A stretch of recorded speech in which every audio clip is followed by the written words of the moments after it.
easier that way, and that soon he will awake.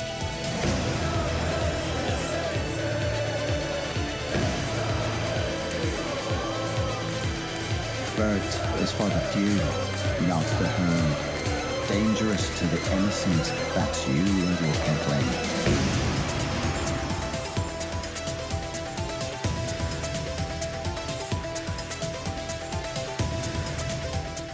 Ta-da! Hi, everybody. Be We're patient. on. Thanks. Yes. Hello. Hello. Welcome back to another episode of The Consultants, aka Vurt, Dog Save the King. And where we left off last time, the Consultants had completed their first mission. They'd gotten back to their inept boss to, complete the boss that didn't actually even remember ever meeting you guys because he was too inebriated the first time before he fell on his head. But now that you guys are back and you have brought in a lot of information having to do with the Sayanka and their offshoot paramilitary, and you found that there's a tunnel that is being built from Manchester, or is built supposedly all the way from Manchester to Liverpool and back. And you've also found out that there's the other set of consultants, which the Brazilian consultants, we'll call them. They're all from Brazil and they only speak Portuguese, are also working in the same capacity as you guys. But that's about all you guys have been able to piece out at this point. Okay, so now let's say that it's 2 weeks later. We're gonna start with an introduction of the character, again, your magic sentence, but now you can tell me what you look like 2 weeks later after having enough money to kind of at least take care of your bills and buy a little bit of fancy stuff. And also, knowing that now you guys are kind of have been promoted, I guess. And so you guys are now able to make a lot bigger moves to farther places, to bigger missions. So that's where you guys are at. You guys are in the Withygrove's storefront, which again is back in Manchester. And this is this is where the Royal Yeoman Warders have a hideout. Whiskers Macduff is there from time to time. You have a couple other of the Royal Yeoman Warders that show up, but you have a little, what used to be a safe, it's across the street from the safe store. And again, red brick, grime on the side, there's blurb flies, buzzing around quite a bit. You're back in Manchester, so it is nonstop noise and flashing lights and advertisements, and the city never sleeps. No gunshots. So this is, at least that you can hear right at the moment, which is very different than Liverpool. And you guys can breathe without yakking. So let's say before, as you guys are in one of the back rooms, a meeting room that you guys weren't allowed in before, waiting for the Royal Yeoman Warder who's going to be giving you the mission. They're going to show up and give you a mission, is what you're expecting. You guys are sitting around the table. So now, if you could again, say your name, your magic sentence there for the character, and then tell us what they look like now, 2 weeks later after all this bullshit. I forgot our order, but I think I'm top left. Buzz, Angel, Winter, Josiah, T-Boo. That Okay. was not the chat box I thought it was. No. So yeah, here, let me reiterate to the Twitch audience the thing they can already see. All right. Yes. Oh, could have been so much worse. Could have been so much worse. I will go last, and I will enjoy it. Yeah. Yay! Yeah. Who So invited Pete? Yeah, I have a question about blurb flies. Yes. I'm level 2, so I'm allowed to control. I can control 2. Correct. A tier two blurb fly. Oh, sorry, a tier 2 admin, which is what you are, can Right. control 2. Correct. Okay. So we had talked in the off term about how Buzz Buzz is a robo-vert math magician who controls blurbs, and it looks pretty much the same, although he managed to reattach the arm that he lost last time. So he now has the leg. So he now is back to his 2 arms and his 2 legs, or his 2 arms and his 4 legs. But he's a better flyer than he was before. He's been training in that, so he's able to dip, dive, and dive a little better and flies a little more like a blurb fly rather than just a big hovering. But he just still looks like a giant blurb fly. But my question is, we had also talked about, since it's his mission to try and extend his life beyond his mayfly point, so we had talked about him getting a blurb worm that is a buzzy bee, but has some shadow tech infused into it, and I'm also trying to infuse him with my Vurt DNA. What I'm wondering is, can I leave him at home and have 2 blurbs with me so that I have that as a thing that's at home? If you want to upgrade him, I know, even though it's a little more dangerous, you probably are going to have to be constantly taking care. I mean, because it's such a huge goal, probably you'd have to have, I mean, you can keep it safe as you can, or build a little box, whatever it is. Yeah, that's, if you want it to upgrade, you're going to actually have to actively be constantly either coaching it, or, you know, whispering sweet nothings or petting it, whatever the hell it is, to get it to evolve. But yeah. Okay. All right. Well, it's what I'm asking is, can I leave it at home with like a nanny and then have 2 with us for missions? And have 2 what? Have 2 blurbs with me for missions. Ah, I see. So instead of having this be your, no, because you already have 2 blurbs follow anyway, correct? I'm allowed to control 2, but it doesn't say anything in the rules about own versus control. Right, sure. Okay, so you want, and you have 2 blurbs now already? You have Sheila. No, sorry, not Sheila. No, I had Sheila, she died. I have Betty, who's there. And then I have Buzz Jr., who is the blurb worm. Got it. So, yeah. If I can't do that, that's fine. Then I would just ask that I can get another upgrade for Betty, so that she had the visual, which we worked out last time, so I could see through her. But that I would add maybe the electrical discharge condenser. Nice. Yes. Yes, you can. Cypher pod with a massive acid bomb. Yeah. Oh, there you go. Yeah, that won't be dangerous in his hands. I'll also say that, let's do this just for fun, because I like the idea of the like a nanny thing. You can have this special thing set up. I'll let you roll for it. Roll for it now, actually. Let's see if you get, and just to see. Rolling for what? Sorry, blurfly, either construction, maintenance, mechanics, anything that you. I'm specialized in maintenance. Okay, cool. So drop that there. And I rolled a 1. And I'm gonna spend an XP and re-roll that shit. Dang, that was an expensive 1. You don't want a 1 with that. You don't. No. Okay. So spending an XP. And I rolled a 5. Okay. So Get those shitty rolls out of the way. yeah, get them all out of the way. Yeah. Use that XP so you can't use it later. No, it gets valuable there. Okay. With a 5, you feel that this particular, for the next little while, this session, your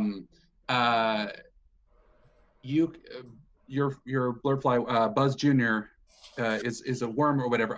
But the only thing that Betty can do is she has something where if something's getting close to it, she will come, she will show up and defend, kind of thing. So she doesn't have anything, super protective yet, or anything that you've modded her out with or anything, but she feels pretty protective, but she still has to come back.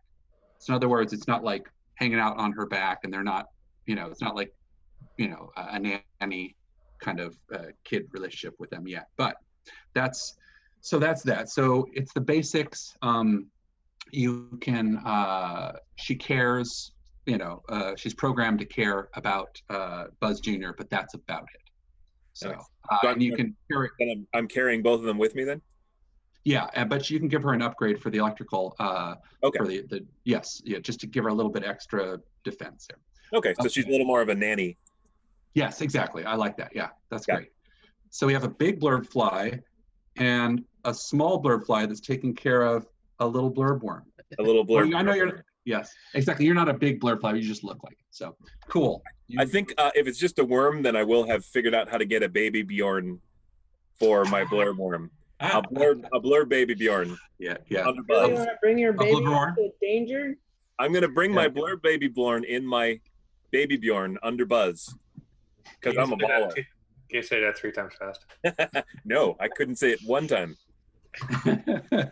Cool. Okay, so that is what Buzz is having. Buzz has got he's building a little family and hopefully not going to expire like his is going to happen to all mayflies. But you know, the struggle is real, dude. Do it.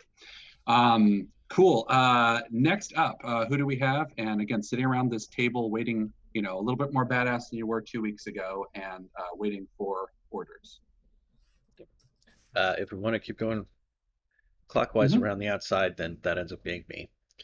Engel has spent a lot of the last 2 weeks in a garage, scoping out this car that he stole from the Sianko to try to make sure it's like, okay, any trackers? Is there any things? Remind us again what this car looks like, or what it looks like now after you've messed with it. I think it was black before, and it is black now. I'll date myself by saying I used to have an old Car Wars Auto Duel Quarterly magazine that had a short story in it about how like people like, oh yeah, sure, the guy thinks he knows what he's doing, and you can tell he doesn't know what he's doing because everything is black. And it's like the end of every paragraph was, and of course it was black. And that's like the windows are tinted, it's painted black, it's got black rims on it. It's got, you know. Yeah. Murdered out, as we say. Except for the little red light in the front that goes. Nice. Perfect. Yes, and so you also, again, you have an uplink to this direct, so you can communicate in Ukrainian with the onboard AI there. Perfect. Okay, and what about you? What are you looking like now? Angel is a Robo-Man Shed warrior who plugs in. There's description. He tends to wear a dark green jumpsuit with combat boots and then a black parka with a fur-lined hood over the top of it all. He has a necklace that I don't remember the details on, and you can see part of a tattoo that says something in Cyrillic letters, like kind of like arced across his whole chest when he's like got like the wife beater on, like the coveralls are partway down because he's digging around in the engines. And he's got like a spiral of little hash marks that are tattooed around one of his arms too. He's been leaking shadow every now and then from like the hole in his chest that won't go away. And every once in a while he gets kind of like generally smoky and weird and like a little not quite there all the time because he got a new power. That's cool. So nice. And that's from your permanent injury, correct? Or was it the last? So the leaking is from a permanent injury that he got. Otherwise, he is also sometimes able to become partially there. Yeah. Right. So nice. Perfect. Okay. Next around the table is Winter. Winter is a Robo-Man Shad explorer who tracks marks. She's basically a badass bounty hunter. She's been spending a lot of time away from HQ training and pulling in a couple of random bounties that she just happened to cross to improve her, and really working on her ability to track people down, catch them, and also smash things because she has some anger issues. Yep, Robo-Man Shad will do it. Oh, that's for sure. Yes, and again, just a reminder, those are some of the most certainly one of the most terrifying modes of being. They're known for a lot of bad behavior and short tempers and long grudges. So we have two of them in the party. How awesome! Yeah, and of course you guys are sitting next to each other. Probably upset that everybody else isn't your same mode of being.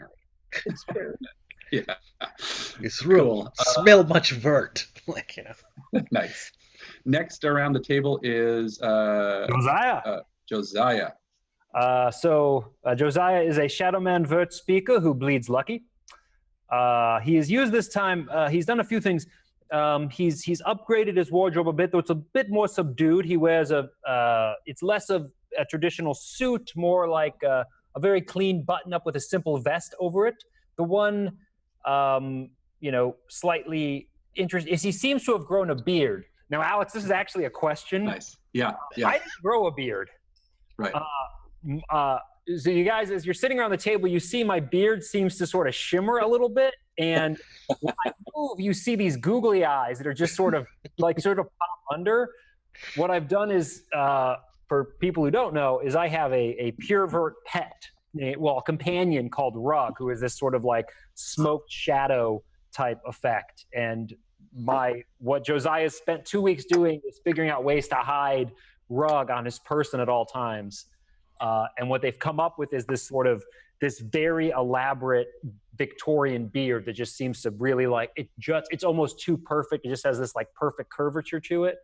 And that's Rug on my face. Nice. Did we establish that Rug is just pure Vurt? He's not any part shadow at all? Correct. Just look shadowy. Yeah, he just looks it. So I'm using my shadow effects, which were normally sort of my sideburns, combined with Rug to give the appearance of, from a distance facial. If you're up close, you can see that something's clearly not right. But it is. Might be Vurt. It is this very deep beard. He's also taken to wearing a Newsies cap. Yeah, sure. He's got this Newsies cap and this beard. And he's Have you become a hipster? He's sitting at the table, and you guys he's just got this deck of cards that he's just shuffling and turning over. And you see him every few minutes. He pulls a card and he seems to show it to his beard, and he shakes his head for a bit because him and Rug have taken to playing card games with each other. They're just mentally communicating.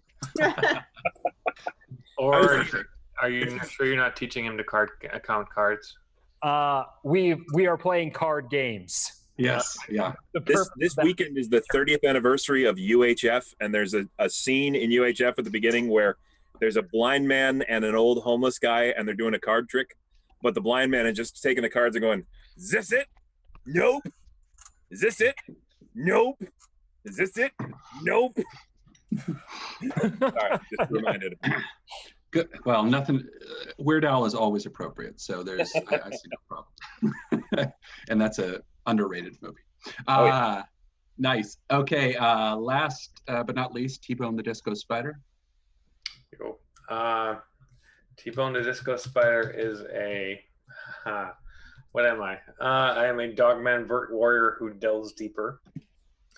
I have decided to double down on playing with other people's paranoia and conspiracy theories. Yeah. So, first off, I've completely leaned in on leaving all the blood spatters on my my dressing gown from previous battles. Sure. The helmet that was previously a big sphere is now actually covered like a disco ball, because if people expect it, then this guy can use that to my advantage. But most importantly, I have started a Vurt Feather series directed by Maeve. That's right. Right. Yeah. About Royal Yeoman Warders secretly running undercover operations outside of Manchester. The idea being that if there's a Feather series, no one's actually going to believe it's really happening. Right.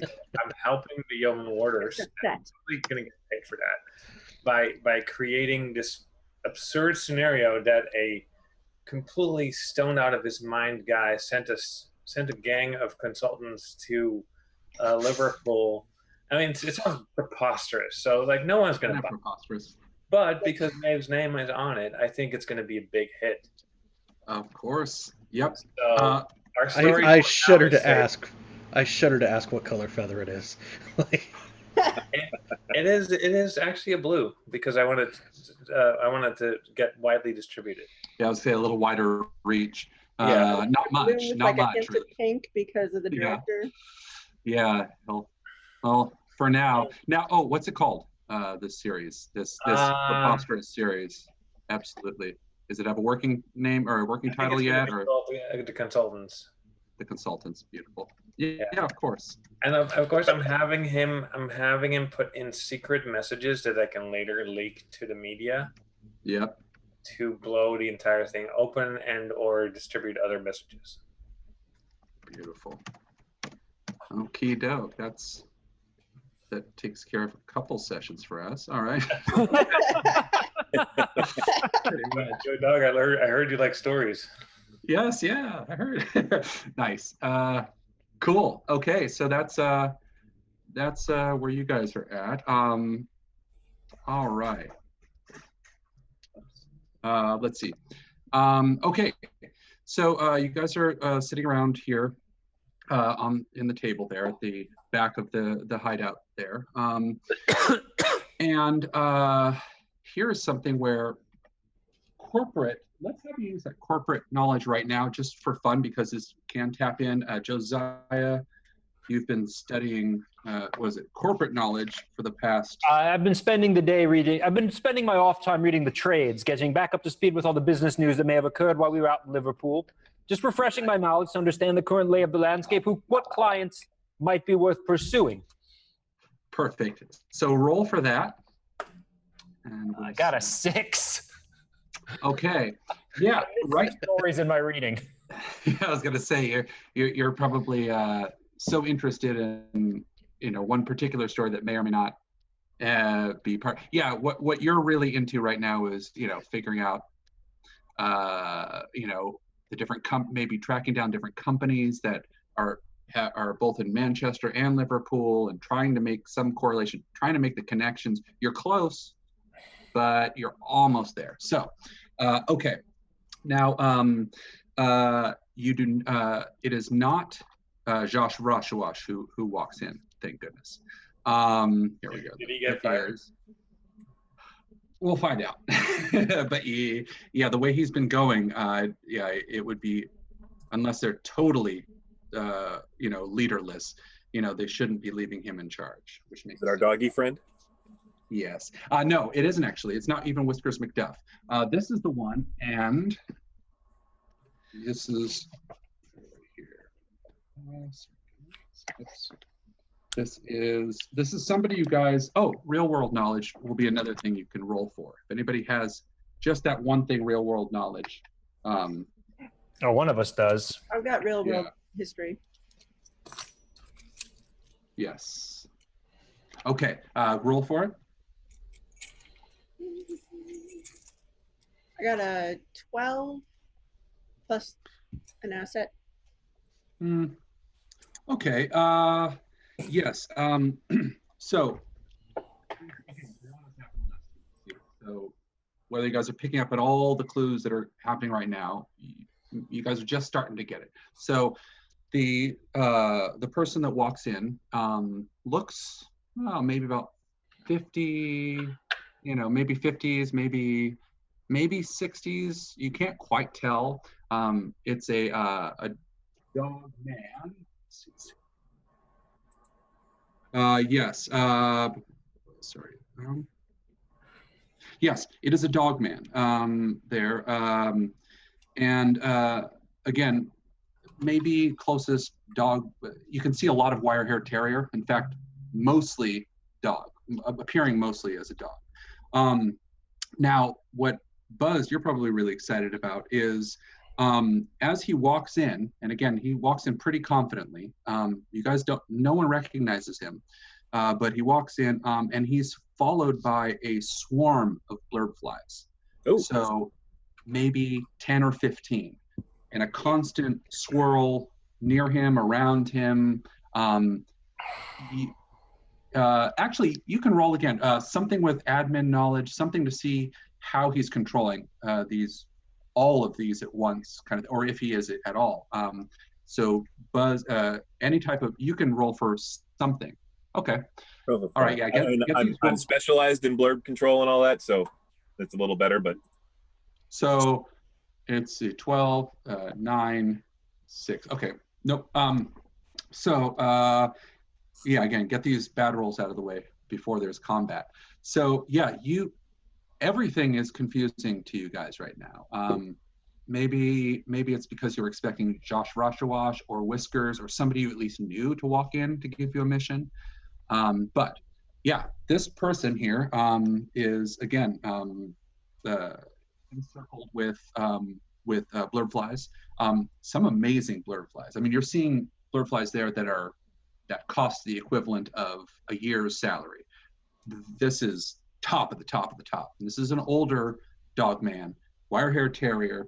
Yes, and he comes in, he walks in, and without saying a word, he sits down here, at the edge of the table, facing all you guys. He folds his hands together like this, and all the blurb flies rest on his shoulder, on his head, and everything. They all just rest. They're just fluttering their wings as he's talking. And his voice it's whispery, at the best. He says, I apologize profusely for the way you've been managed up to this point. We weren't really managed at all. He holds his finger up like this. And everybody goes quiet just because you guys don't know again, you can probably get him back, don't worry. But he does that as if he expects and demands respect with everything. Like, again, he's confident. You guys know this is a big dog of some sort, but he is not he's used to speaking quietly and not having anybody interrupt. You can, but that's just the way he's used to it. So he holds his hands up like this and he says, again, to you, he looks over, he looks at your beard, kind of tilts his head like this, looks a little closer, and then you see just a hint of a smile, and that's it. Just a hint of a smile. And now he's back to this. So yeah, so all is not lost between the two of you guys. Anyway, so he says, again, I apologize. This was not our intent. This is not something that we expect to happen. And Josh Froshawash has been removed from his position. Unless you have any reason why he should stay in his position, we're going to be removing him at the end of the day. The only position we've seen him in is inebriated, so really horizontal. I don't think we can really speak to his character or his abilities.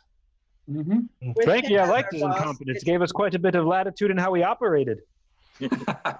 Yes, exactly.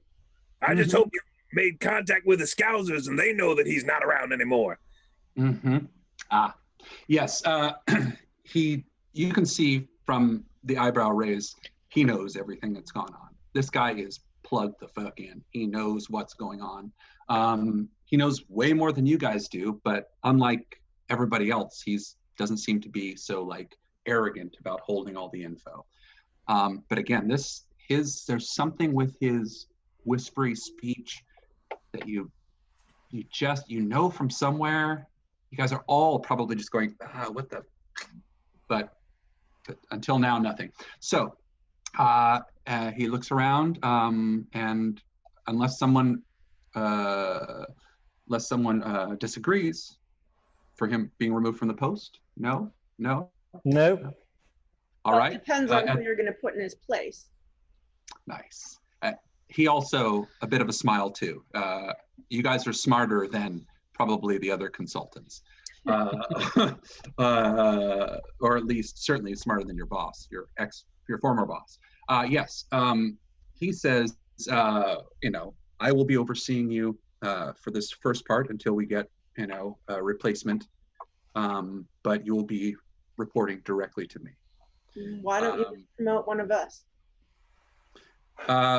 He looks around, and again, the fingers are kind of going like this. He's trying to figure out how to say it. He says, with all due respect, you're not quite ready yet. And he sounds like he knows what he's saying. Now, at this point, he whispers into one of the 15 blurb flies, and he whispers termination. And it flies up and off. So you're hoping it has to do with the job. But one way or another, it's been giving termination orders. And it's flying off to take care of business. That word can't be reasoned with or bargained worth. It doesn't feel pity or remorse or fear, and it absolutely will not stop ever until you are dead.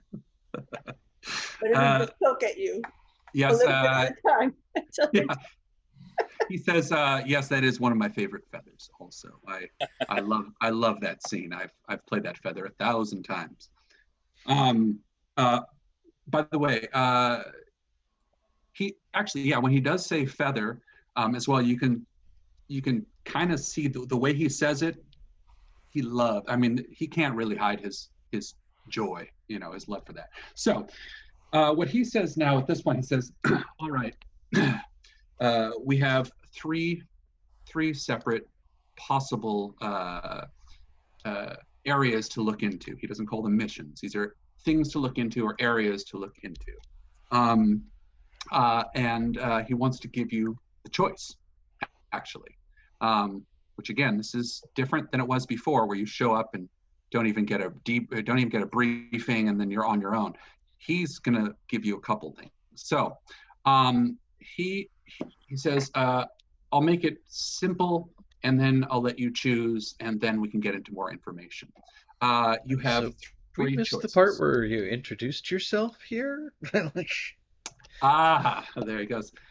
He looks around, and as if you can't be serious. Sorry.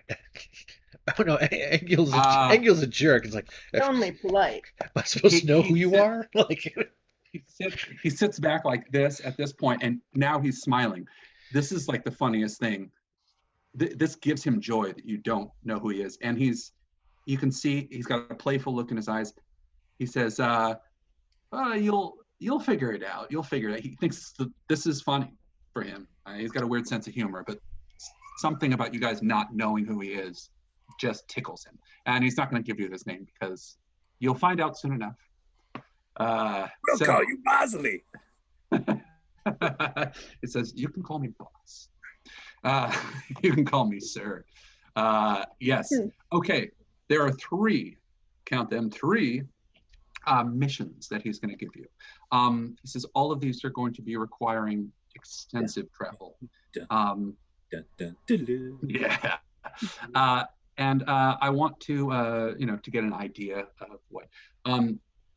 We have, he's going to tell you the area, and that's how you're going to choose. He says, giving all the details of the information of the mission up front is not something he's prepared to do.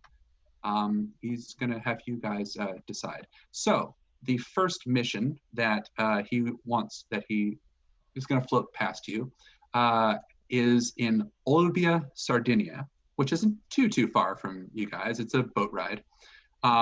It's a bit of a boat ride, or a plane, or trains. You can get yourself there. No automobile. And yeah, he says we've had some issues with some trading partners. A partnership we have there needs some reinforcing, and that's all he's going to say. So Sardinia reinforcing a partnership is the first one. So the second, he says, we have this is more feather related for sure. We have quite a bit of business interests for making sure that the feather trade is secure and is well operated. This one here takes place in Lost Angles. And Lost Angles is way over in that yucky Yankee former country that's now cities. Next. Yuck. And Yankees. Ugh. Lost interest, am I right? Oh, it hurts, man. That's my home. Okay, perfect. The third one, he says, let's see. The third one is a little bit closer to home here in Manchester, but not in Centre District.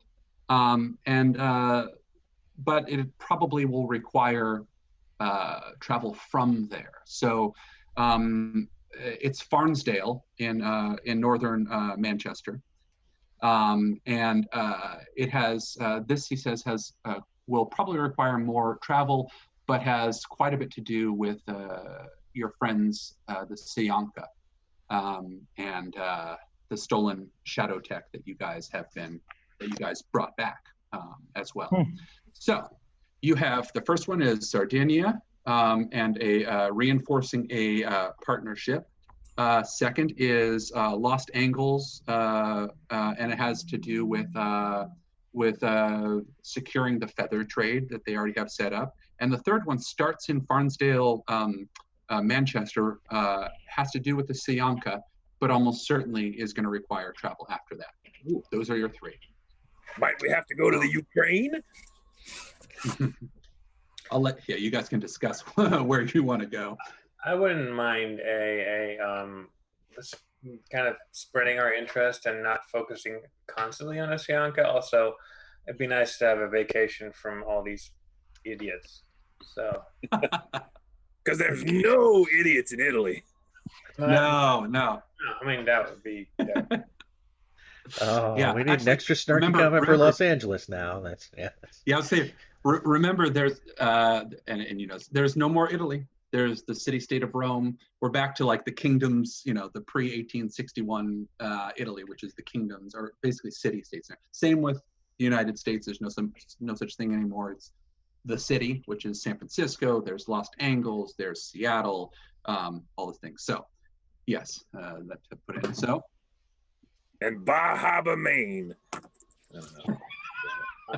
My vote's on Sardinia. Sardinia is interesting. And it doesn't have to do with feathers. At least be a change of pace. Or we can, you know. Little sick of fighting shadow warriors. Yeah.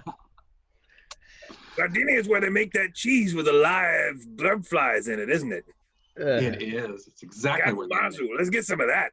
Isn't that like cannibalism? Yeah, don't tell your grub there. I eat cannibal. It's incredible. Oh no. Don't.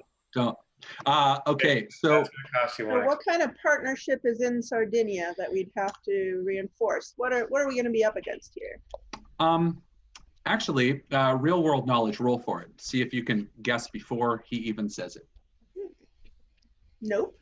I got a 10 with an asset. Dang, you guys are... Alex, can I corporate knowledge? Yes. Oh. Yes. Ooh. And what specifically what question? One, I got a 20. Yeah. So, yeah. My specific would, like, I would understand the potential partners that are in Sardinia, people that would be interesting, worth pursuing. Yes. I might even have an idea for, depending on who he's actually looking for, I might have an idea for a second partnership that we may pursue on the side to advance his interests. As a consultant, I bring ideas to the table. Nice. Yes. Okay. So here is what it is. Okay, here's the first bit of info that you get, because this has everything to do with corporate knowledge. And I can in Zoom, can I whisper chat? Oh no. Yeah, sorry. just you do chat directly. Yeah, and that's right. And I'll let you, if you want to share, you can. But this is what you remember. Sharing is caring. So and this is as you're trying to figure out what kind of partnership. This is the first part, and I'll give you the 20 after in just a second. But Sardinia. So I'm assuming we're going after the Blackbirds. He nods, and he's kind of impressed that not only do you know more or less what you're getting into, but you know specifically. He says, yes, although, we're working with them, but perhaps we won't be working with them much longer. That's part of what you're going. A fairly volatile group you're wishing us to seek. Surely the compensation for this mission, as you call it, would be commensurate with the danger that our group faces. Mm-hmm. Nice. With that, he smiles a little bit, just a bit, and he reaches down and old school with a pen. He has a pen, and a piece of paper, and he writes a figure on this paper. He writes a couple things, and he turns it around and he pushes it across to you guys because that's the polite way to do it. And let's just say that the amount that's on here will allow each of you guys to, if you have, if you have a favorite thing or something you're trying, whether it's like everything from like the price of a car down, or something a very expensive item that you want that is totally going to help you, whatever it may be. Oh, you can buy that with that, and then still have enough to be living in the. So Josiah, I reach over. I'm just going to sort of pick up the piece of paper and politely look at it for a second. I was like, and this would be for each of us, correct? Yes. This does give enough for. This is enough for everybody to split it and have that. Correct. Oh, this is to be divided amongst us. Yes. Now, not to. While I appreciate the offer, and it is fairly generous, keep in mind that we are experts at this type of thing. We've just been successful for you once, despite deep mismanagement, and we're going into essentially a dangerous cult, seeking some type of partnership. I think that double this would be more sufficient. Josiah is about to totally blow our entire jobs. The next sheet of paper that comes across this table has stick figures of all of us. Let me throw this in. Let me throw this in for you, sir. Obviously, the Blackbirds are one target, but I have some connections with the Triniceria. I can't pronounce their name. I'm horrible at Italian. Effort. Perhaps we could agree that this fee for the Blackbirds and a second fee should we be able to establish a mutually beneficial partnership with the Triniceria? He says, at this point, again, the eyebrow goes up again. How the hell did you know this? He's thinking. You can just see it in his face. Like, this guy is plugged in. There's your 20. There's your extra. He says. Someone's getting promoted. Yeah, he says, listen, if you can manage to establish a partnership with the Trinacria, or however you want to pronounce it, but the Trinacria, then he'd be willing. He'd be willing to do that. 2 partnerships, 2 fees. I believe the group can agree to that. I sort of look around the table at all of my compatriots. Yeah, I kind of like. I'm gonna say I like new corporate Josiah. I nod and I kind of give him like a not bad glare. Yeah. Yes. With that, he stands up because, you guys have won this negotiation. There's no way you can get any better than this. He stands up. He says that we'll be in touch with you via PDF before the end of the afternoon. And with that, he starts to walk away. And he stops and he turns around and he walks over back to you guys again. And he looks over at Buzz there, and he's kind of, looking back and forth at your blurb flies, your little baby Bjorn thing. He's trying to figure out, obviously he'd been thinking about it the entire meeting, and he was going to let it go, but no, he's coming back. And he asks what's the plan for the young one there? Well, as you may or may not know, I'm a mayfly. I don't have long for this world, and it's been my dream to extend my lifeline a little past this, So hopefully I'll be able to work it out. That's why I was kind of interested in the shadow tech thing, but if we can negotiate a lot more money. He leans over to you and no one else can really hear it, but he whispers. He's already got a whispery voice, and he says, "You complete this, I'll help you figure that out." And he walks away. Bonus. Yeah. By the way, you've never seen. He's obviously the most badass admin you've ever seen, with all this stuff. And yeah, you trust his words, his soft words. And he walks with that. He leaves. As he leaves, you see out the door. You can see the other Royal Yeoman Warders who are, going back and forth, doing their own stuff in the hideout, outside. Every single one of them stops and watches this person walk all the way to the door. And there's just a respect. There's a hush. There's an awe. And they just let him go. And that is it. So at this point, again, you guys know that you're very soon, by the end of the afternoon, you're going to be getting the details and starting the mission. If there's anything between now and later this afternoon, now would be a good time, whether it's items or strategies, or you guys want to talk it out or plan or whatever. Now is the time. So you have a conference room to yourself. So tell us about this company you seem to know so well. Not really a company, more of a cult than anything else. Fairly dangerous revolutionaries. What is it with us and cults? Seriously, this is like a fucking cult. Yep. I'm not sure what the value is to this fellow, but easy enough to reason with. Just gotta, join. Pretend you're one of them. Not difficult. The Trinacria may have promised a bit more than we can deliver there. They're quite a bit more dangerous, ties to the Casa Nostra. That sounds more interesting. Well, if we fail with that, we just don't get extra, right? Yeah, it seemed like an easy bet to make. Yeah, absolutely. Lose connections, perhaps someone to contact, but that one will probably be more difficult. I'm glad I was a fly on the wall for that negotiation. Ooh. Oh man, Spencer glares at Buzz. Yeah. Take away an XP from you. Yeah.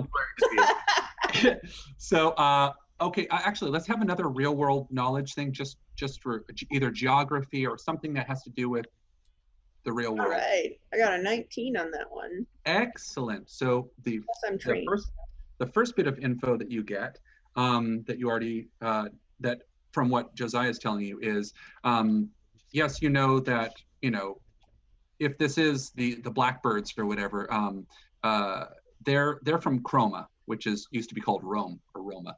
So Chroma, which is almost all either pure robos or robomen or something robo, but that's where they're from. The Trinacria are from Sicily. So, and Sicily is its own island. There's no like new Palermo. Like Sicily happens to just be its own place again, like it was for 1,000 years or whatever, off and on.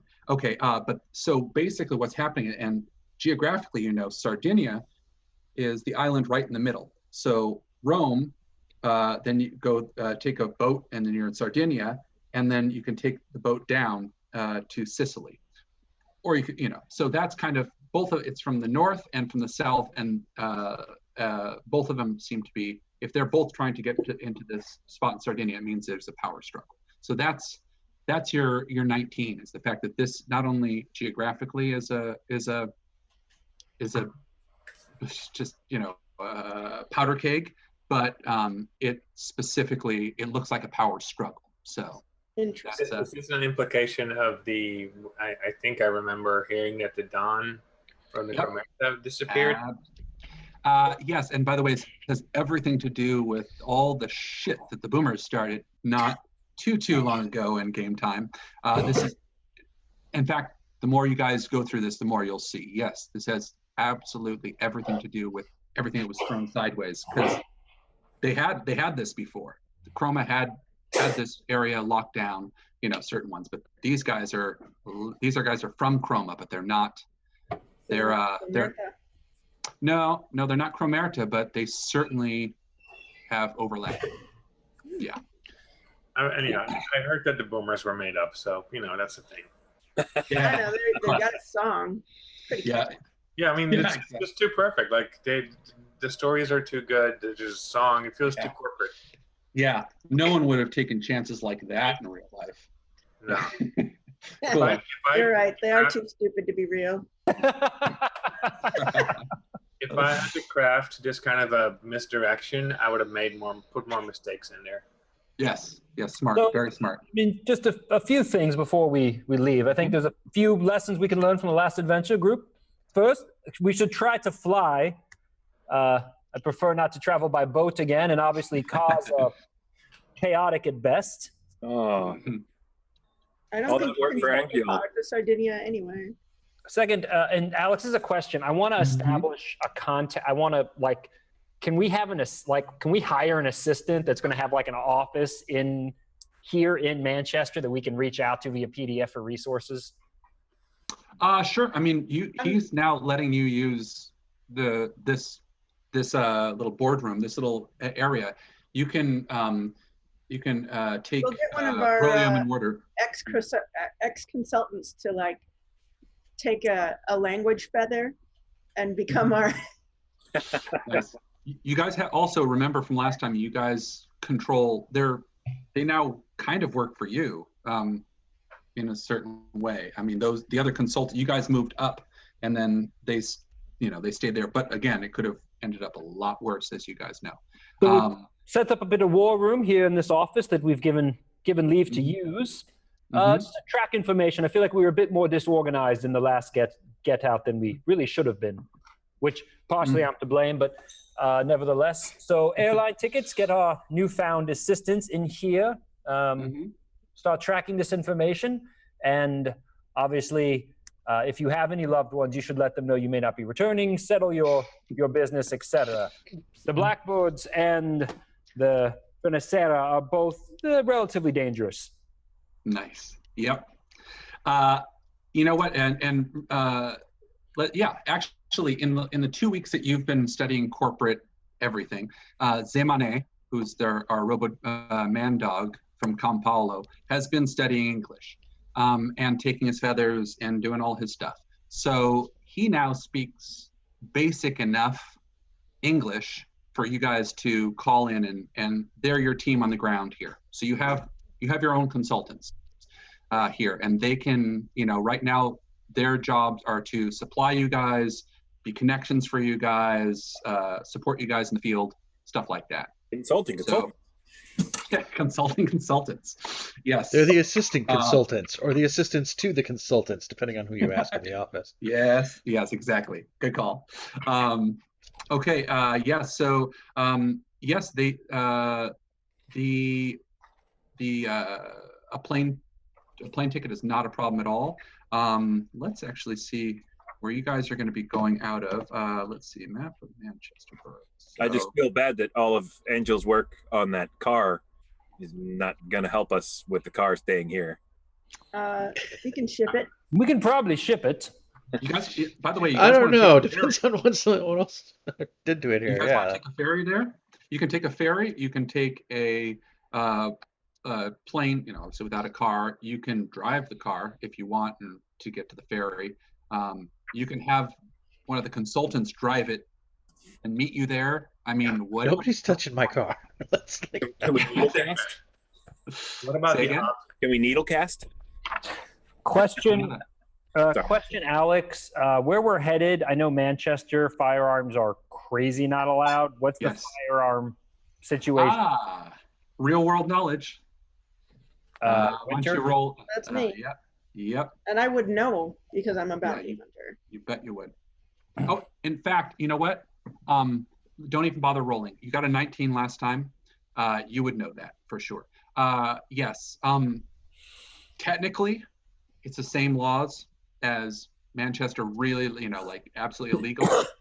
But supposedly, it's pretty lax, and it's been getting more and more and more lax. So while it is as punishable by law as it is in Manchester, it's nowhere near Liverpool, where it just seems like everybody's walking around like they're playing CP 2020. But it's absolutely, this is something where you'll see them, you'll see firearms, but you shouldn't, but you will.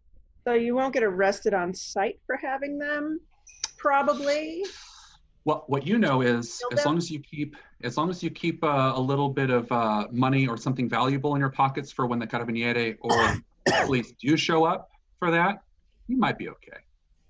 What's the By the way, what's the currency where we're going? it's worldwide. It's not punies and lovelies. It's quid. Pounds. Sterling. Yeah, unless there are a couple city states that try to have their own currency, but in general, like, yeah, it's not. If you're not using quid, you're not. Why It's do another, you it's another do good this? reason to avoid lost angles. They try to use like they're all green. They all look the same. Greenbacks. It's like Oh, well, I'm Bitcoin. yeah, they paint over their the quid in green. Yeah, they dye their quid Yeah. green. Those jerks. So weird. Mm-hmm. But Pretty sure that's what we get. perfect. Okay. So, is there anything else that you guys want to pack with you, or you're going to take a? You can take a direct flight. You don't have to, but you can take a direct flight to Olbia, which is in the north, or you can take a flight to Croma, or you can take a flight to like Palermo or somewhere in Agrigento or somewhere in Sicily. You can go wherever you guys, however you guys want to get there is up to you. What about the obvious other scenario is that we get a military plane, put the car on there, put some parachutes on the car, everybody gets in the car, and when we get This there, is the obvious scenario. that was the obvious this is option. the obvious scenario. That seems obvious. Why don't we It's just like- contact a freight company? Okay, so next point, you are not doing that to my car. Well, I mean, The other You can thing is write that it like down. wait, are you saying you I can't? told you, fool, I ain't getting on no plane. You can't land a car falling out of a plane? Are you sure you're a good driver? Huh? Are you? Are you? So I'm gonna, Alex, can we Yeah. make some contact? So, like, I think based on my understanding of the Blackbirds, if we're going directly to them, their power center really is in Croma proper. We could start there and go right to the thick of it. We could travel a little south and make our way in slowly. It's up to you. Time isn't really of the essence, but Palermo, for instance, nice country. Not, I'm assuming it's not as absolutely chaotic as Croma. A different kind of chaos, more dangerous, because Croma it's dangerous and it's chaotic and everything, but because they're all pure robos or part robo, there is an intense logic to it. So things make sense. They've redone stuff, so it's grid.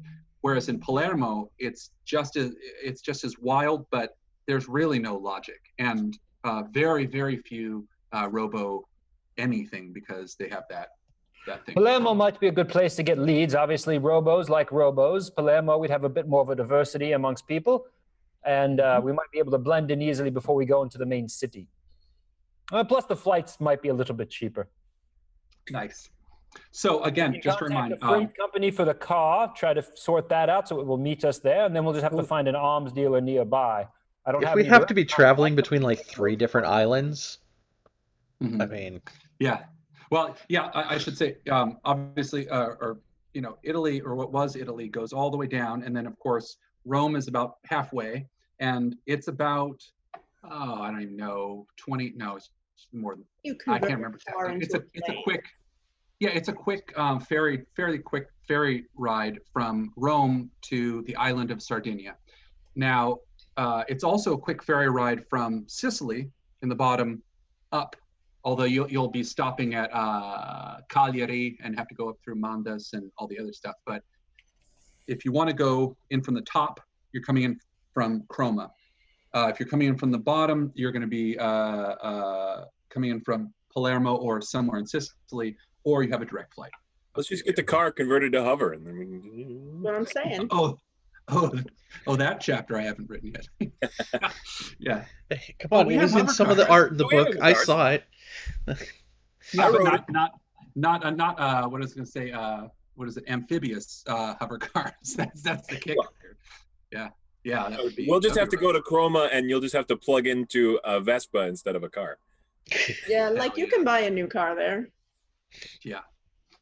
Nice. You'll We're have, So, all doing that for you'll a have a minute. car in every port, like I just have to find an extra shady rental. lover like, in you every know. port. Nice. So the PDF, all of your PDF feathers buzz and do their little, twinkling sounds or whatever you have it set to. It is like somebody screaming. Yep, and it's someone saying, okay, what is it? Josh Vrashawash is no longer part of the Royal Yeoman Warders. If you do see him at all, please notify, your supervisor. He is not allowed on grounds. You are not to talk to him. Basically, he's been cut out entirely. And that's it. And also, once you guys decide, they will give you they'll give you the info for either the plane tickets or the boat or the whatever. So where are you guys gonna start there? Where to? So I've heard Chroma. I've heard. I prefer to go to Chroma. Mm-hmm. You would as a robo something. Direct to Sardinia. Would it be possible for me to pick up a new helmet that makes my head look like a robo? Yeah. Sure. Yeah, you can. There's enough travel. Have one of the consultants. Have one of them. They were Daft Punk. Yeah. Pretty much, yeah. True. Okay. So let's have the decision. Then we'll take a quick bio break there for us, our midway point. But where is the group deciding to make your first stop on this mission? We'll do this diplomatically. Everyone for Chroma, raise your hand. I have 6. Yep. Nice. Chroma. We'll make the arrangements then. Beautiful. Okay, so as it's already been bought. The ticket has been bought. There's an airport in center. It's not far at all from you guys. And it will be leaving before the end of the day. And you guys will be arriving in Chroma, an hour and a half later at the most. So that is what's set for today. Yes, you guys go to the airport, and this is where we'll have you guys waiting for the plane when we take our break. So you guys go to the airport. You're driven there, I would imagine, by Zemane or one of the other consultants, who's very happy that you're the boss now instead of the Josh Vrashawash, who is just making a wreck of everything. And they're so they've dropped you off. Here's the one role we're going to do before we end, and that is getting through security with what you guys are carrying. You can let me know what you guys are carrying first. I'm carrying no weapons, nothing. I'm gonna get everything. I said okay. We get everything shipped through the consultants. You certainly can. It won't be, it might arrive a little bit after you, but you can do that. Does anybody want to go in, sneak anything through? I have my hidden gun.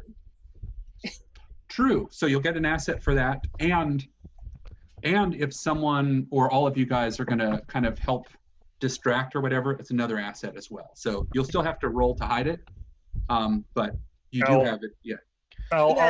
I'll converse with the security guards while they're checking things in my speaker-esque manner. Okay. Anybody else taking any contraband through the Wonderwall? I wouldn't call it contraband, but Angel shows up with his stuff in like an Adidas gym bag, and I've never used it, but I've got a bandy stick, and it's on the side of the bag. Nice. Nice. Going to be playing with friends when we get there.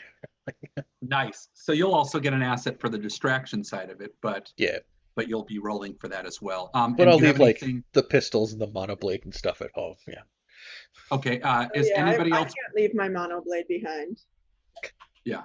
Okay. So I've got one of those long staffs. I'm gonna say it disassembles into 2 pieces, and I'm gonna pretend it's a walking stick, and I'm gonna limp. That's fine with a stick. Worst case scenario. Oh my God! What is wrong with you people? We could. Nice. I love it. Okay, so we got 2 rolls. One of them is going to be with 1 asset. Actually, both are going to be with 1 asset. If you're going to bring your monoblade, that's less hidden inside you than others. So So that's where it is. So it'll be rolling to. So one asset. It is the exact word. Challenging, or is it? No, it is intimidating. This is intimidating right here. So this is an intimidating task. It's brought down to challenging just by the distraction you guys made.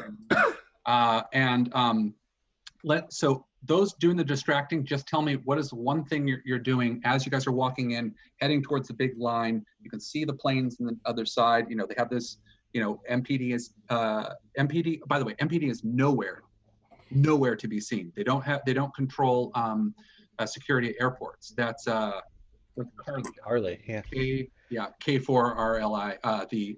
The mostly RoboDog security force is private, and they got the contract for all of the airports. So it's a big contention, bone of contention between them and the MPD. But it's still high security. Anybody dog or RoboDog? No. Alex, can you hand him one of your XP? Say what? T-Bone's a dog. Hand him one of your XP for that joke. Nice. Yay. Meh. Oh well, yeah. I'll give myself a GM intrusion later. I'm like, you're a terrible GM. No, I'm not. Roll for it. Anyway, so perfect. Reminds me talking about GM intrusion. Okay, so you guys are there, getting close. What are the three guys distracting? What are you doing? I'm just doing literally every guard I'm passing. I'm in anytime I see any guard eyeing, looking at, or scanning in any way one of the consultants, I'm enthralling him immediately. I'm immediately beginning asking his children whether he likes his job, blah, blah, blah, blah. Got it. Actually, yeah, if you roll enthrall, or not roll, if you use that particular skill. Yeah, that's what I'm using. Okay. Okay, cool. Perfect. Now, what about the others here, the other two? So I'm leaving. I just looked at my ciphers, and I'm leaving all my ciphers at home. So I am cipherless right now. But I do have Buzz Jr. with me. I'm gonna stand behind whoever needs to hide something, and I'm gonna make Buzz Jr. cry. Perfect. Like my baby. And since it's a blurb baby worm that no one has seen before probably, and they know that I'm a Vurt that can talk, I'm just gonna make it do the most disgusting crying things possible, but I'm gonna wait behind my friend so that they just go, just all of you go. Just all of you go. Beautiful. Nice. Those are two great ways. Okay, third. So Winter is like deliberately. They're distracting for you. Oh yeah, that's right. So you'll tell me exactly how you get through in just a second. Rob, is it Rob? No. Yes. I'm just going to be waiting for something to happen, and should something happen, I'm going to fake a heart attack. Oh, something happened. I just. Perfect. I found that as a conspiracy creator, dumbest things tend to work best. Big truth. They fell for the sleeper? And I can have Betty shock you like a paddle. Yep. Yes. Okay, so you three are doing very interesting things. One of you is waiting to do something interesting. Okay, so now the roll, which is a challenging roll for the two of you hiding or trying to get through. Let's start. Winter, why don't you start? So like I'm deliberately like letting my shadow show through so that anybody who's within, like 100 feet of me knows I'm a Roboman Shad. Mm-hmm. And I'm just giving off this air of touch me and I will murder you with my hands. Nice. Rice, which is usually what big, arrogant security forces love to see. Mm-hmm. Yeah. Okay, roll for it. So I am trained in intimidation. Which is what I'm using for this. Okay. And here we go. I got above. 14. That did it. Okay. Before we we'll talk about that in just a second. Okay, now you roll. Oh, sorry. Yeah. To hide your death bag. Oh, I mean, Your the only thing in it that I was taking through that's like, maybe weird, and the reason that I had it as like an athletic bag was I was trying to take the bandy stick with me. Okay. And that's like a field hockey stick, right? I don't know that that's illegal, but you might get questioned. They may give you grief. You might be able to talk your way out of it, but it'll be something that if you don't get through, they'll at least stop you and question you. So it's not. Yeah. All right. So yours is 15 or above. Oh, I'll spend a level of effort there. Wait, before you do, you can, and I'm not trying to get you not to spend it, but this will trigger them questioning you. But you can do effort to re-roll it and avoid it entirely, but it's up to you. You want to spend it? No. I'll just go for it. Okay, so now you're going to roll, this is going to be, and as all this stuff is happening, and as you get stopped, and as T-Bone the Disco Spider probably reaches for your chest, because this is happening, I will say that Winter gets through during this. This is the extra bit of distraction plus what you're doing that you got through. There's no one's questioning, you're through. There is the one thing. Now you're in a conversation. Everybody else, let's say, is, in the clear, or making a distraction. But you're going to do one last roll here before we break to see if you can talk your way out of it. So what happens is you get, stop the dogs. They're mostly robo-dogs, are sniffing around your bag, pawing at it, and speaking to you and saying, "Unzip the bag." Unzip. And you're forced to unzip it, of course. And they're, it's a whole bunch of sniffing. Their heads kind of going this way and that way. Kind of going around you. One of them starting to circle. This is their version of like just questioning you, and it's a whole bunch of kind of whines and some words as well. But so how are you going to convince them in the few seconds before they hit the alarms and everybody's dealing with the Carly force? What is how do you want to do this? Totally up to you, Mike. I didn't know traveling with a piece of sports equipment was going to be illegal. That's basically the point. You can, if you want to ditch it and have that be part of your thing, the roll will be even easier. But if you want to convince them to let you go through, that's something as well. Or is that your argument? That sports equipment isn't illegal. Right. If you're arguing that, it's going to be even easier. So yes. Yeah. So okay. So it'll be some type of social role. It goes down from. It's already a challenge. So you have your argument is good. That's what you'll be using. It's challenging. Do you have anything you can use as an asset? Oh, you have the asset from the heart attack. So it's now down to difficult. Can you lower it anymore? Anything else? No, and it gets one worse because I'm a Robo-Man chat. So back up. Only if it's pleasant social interaction. You don't have to make this pleasant. Oh, if it isn't threatening pleasant, airport security usually goes well. Yeah, it does. If it isn't pleasant, they're not going to react pleasantly. Okay, so it should be a neutral on that, like pleasant, unpleasant. Yes. Yeah. Bureaucratic. Average Robo-Man Chad. Yeah. Shooting the shit +2. Okay. So it's difficult, but you think you can do it. Okay. All right. Roll. 16. Yeah, dude. Okay. Good. I did not want to. Okay. All right. Yeah. Baby Buzz immediately stops crying.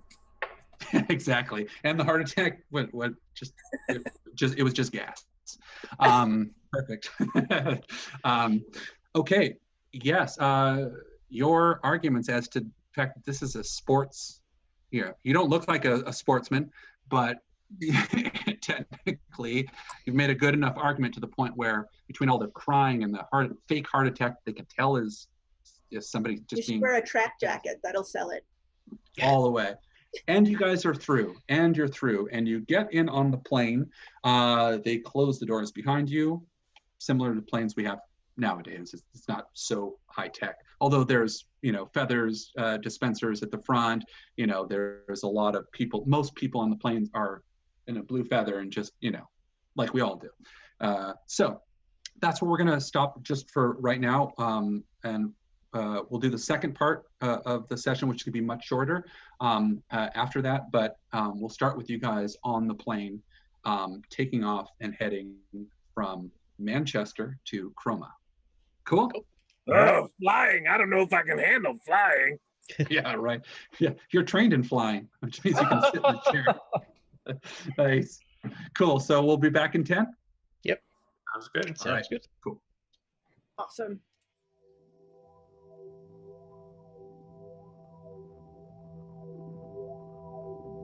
Listen up, Kettlings.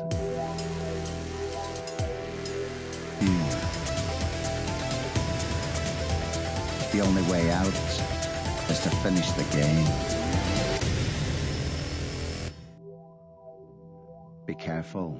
Be very, very careful.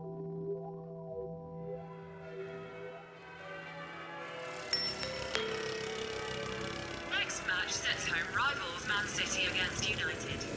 Blue versus red. Blue is its most visceral. This Friday. Leopard. Buy your ticket with us today.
Nice. Ta-da! Hi. Hello, We're hello. back.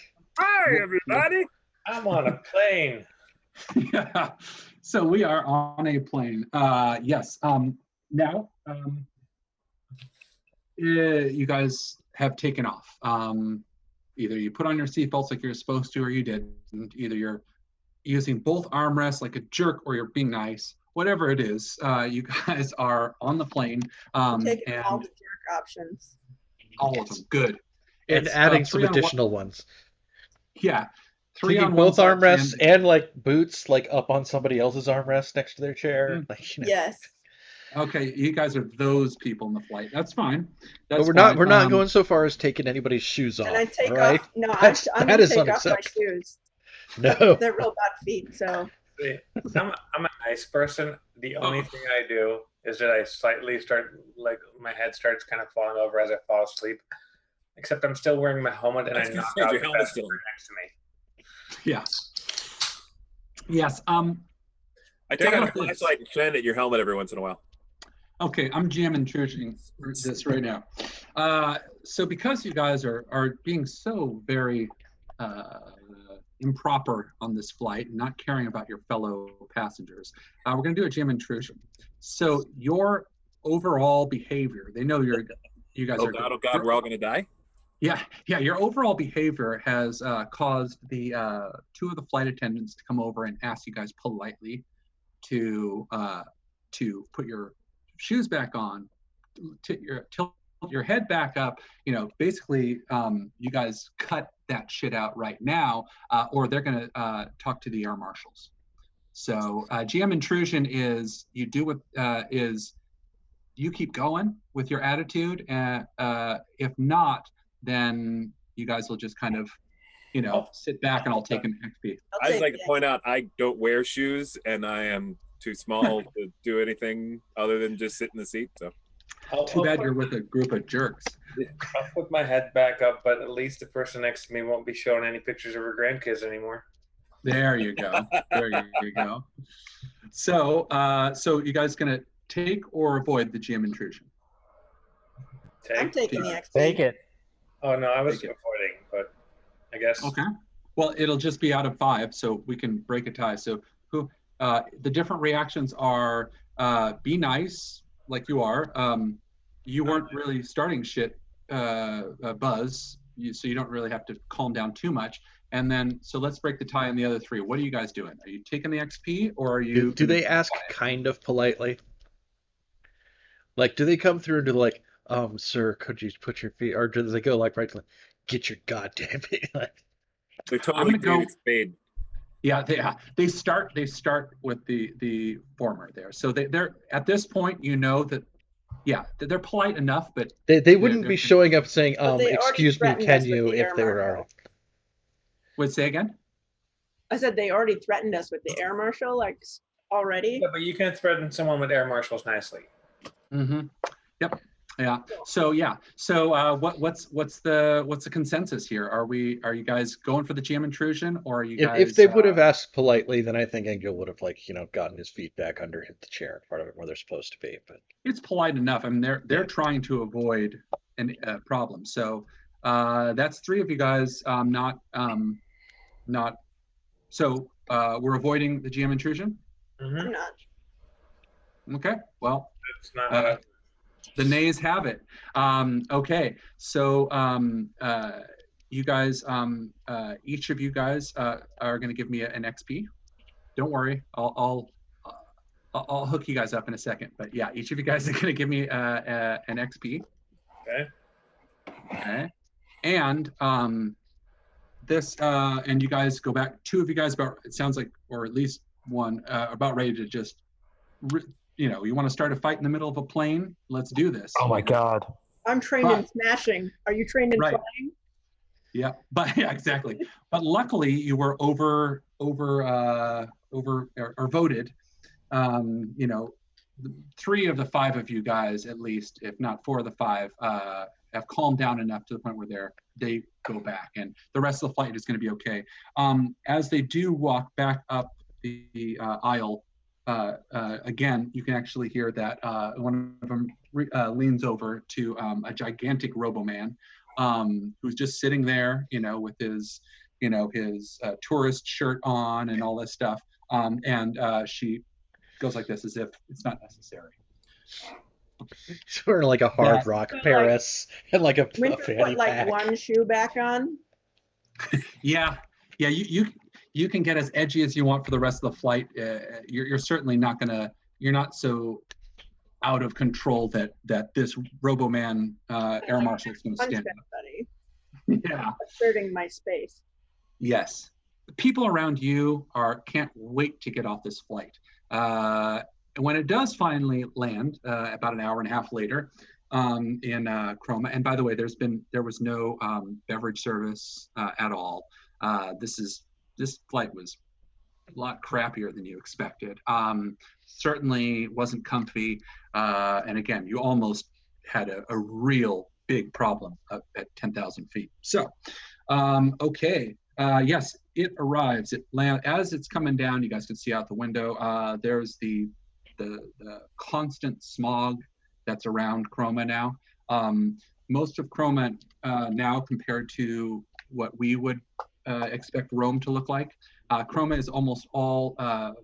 There's very few there's very few things in Chroma that don't have right angles anymore. Everything is boxy, big boxes, big. Everything is supposed to look logical, right angles, squares, things that are controllable. Also, as you guys will get into it later, so much of what Chroma is about are these. There's conveyor belts connecting everything. So even if you're walking on a conveyor belt that's going one way or the other. A lot of times they'll go into these, again, right angles, but you'll go into a conveyor belt that, goes maybe a mile under the city, but you really only have this much space. So it's like going like in an elevator forward. It is very, very, very claustrophobic for those of you that aren't Robo. Autogens love this, and pure Robos, Autogens. Roboman, if you have Robo in you, this isn't going to bug you. If you don't have any Robo in you, is it going to bug me? Oh God, no! Robo bug you. XP, hand it over. Yeah, exactly. -5 XP. Yeah, you've been D-tiered. Yes. Yes. So again, it's shining. It's gorgeous in its own logical, strange way. Think the Borg. Basically, it's a Borg cube from space, kind of, except it's less resistance is futile and more like chow, drinking petroleum out of espresso things and smoking napalm filters on your Vespas. Chow. If there's a motorcycle, just so you guys know, if there's a motorcycle in the city at all, the Vespas surround it and they dismantle whoever was on it and the bike itself. No motos, Manchester's had the mods versus the rockers thing for 70 years at this point with, the Vespa, the hips, the hip Vespa, those kids versus, the rockers and their motorcycles. It's always been like this. Anyway, Vespas, little shots of petroleum, every single person seems to be smoking a napalm filter. It's loud, it's, metallic hands everywhere, like this and that. It's a whole bunch of, about half of what you hear are beeps and squeals and screeches, little, mechanical sounds, almost as if like, that like the old AOL Connect sound stuff. Like that's it is chaos. It is controlled chaos. What's the blurb density compared to? We should have taken the tongueless. Say it again? So we should have taken the tongueless. Yeah, exactly. Yeah. And I was just curious what the blurb density is compared to. Everywhere, which is you're probably in heaven. Some of the models you've never seen before. There's actually kind of a fashion aspect to blurb flies as well, not just what they're advertising and stuff like that. But this is blurb fly heaven. And they're everywhere, and there's swarms of them that'll go through, and the traffic is bad, and as soon as everything kind of stops at a red, all of these things floating around will kind of descend down, attach onto the windows or onto your shoulder or whatever if you're on a Vespa, and just start oh, ciao, ma cosa fai? Questo è molto buono, blah, blah, blah, trying to sell you shit. By the way, yeah, exactly. Don't ask for ice cream. Ask for gelato. That's my only out of character advice. So you are touching down in Chroma. The lights, as soon as it hits the ground, before that, unfasten your seatbelt sign, while it's still supposed to be, everybody takes off their seatbelts and stands up, because that's what they do in Europe. They do. And every single person is standing up as it's taxiing to the runway, and the flight attendants are saying, please sit down, it doesn't matter. So you taxi the runway, people get out, you make it out into the airport.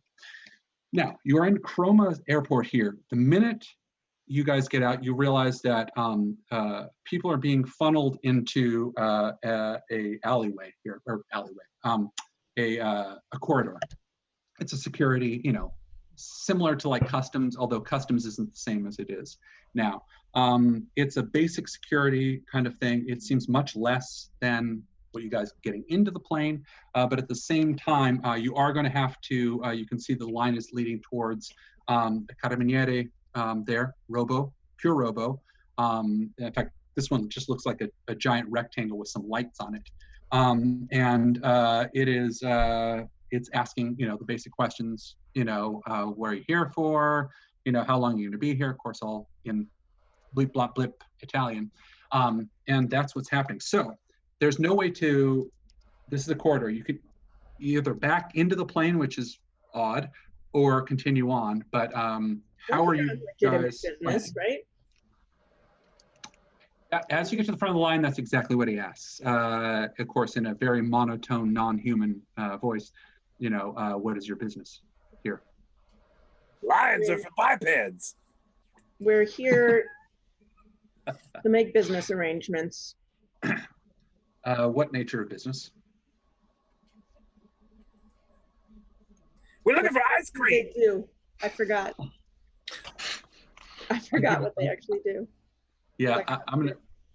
We're corporate consultants. We're here on behalf of another organization in Manchester. We can't tell you who we are working for, but it's going to make a big thing out of gelato. I don't see why we couldn't tell him who we're working for. Like, what does he know? It sounds better this way. Go for it. What's the official story? We're not going to tell him, but we're going to make gelato a worldwide hit. We're not doing that.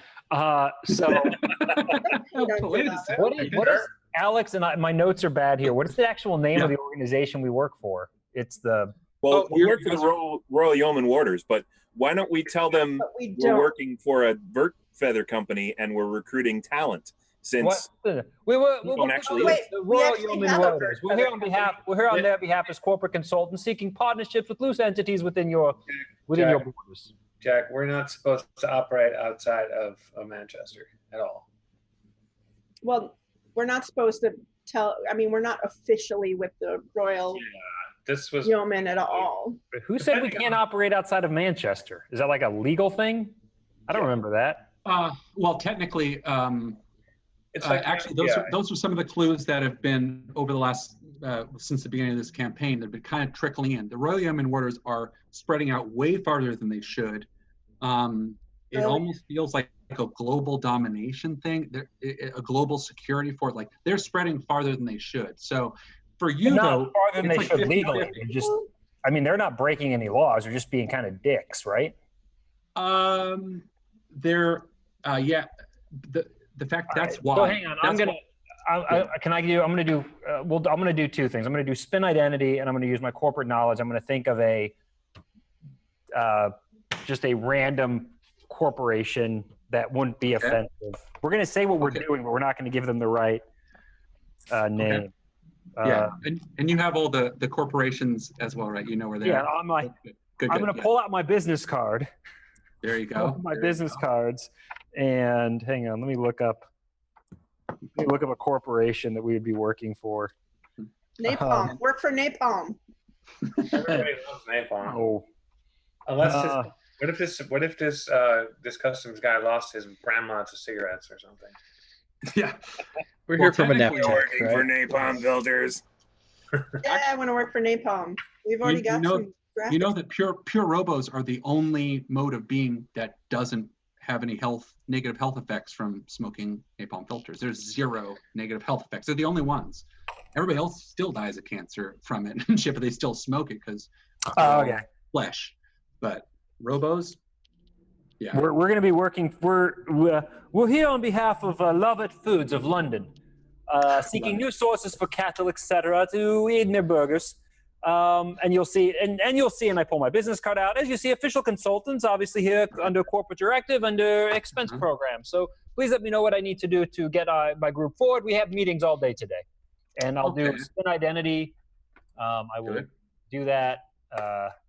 And roll. I got a 13. It's 6 or above. On this is 6. I got 13. Yeah, because you're already spinning identity, so it dropped down.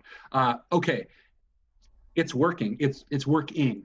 You said something about gelato, which makes total sense somehow in Lovett's food. How does gelato fit into? Because they heard you guys talking about gelato, and then it's a potential new food line. The organization is kind of thing. Milkshakes aren't quite as popular in Manchester as they used to be. Obviously, gelato might go well with the hamburgers. We're considering a number of options to increase the diversity of our menu, especially considering the new demographics, which are rising every day in our primary corporate districts.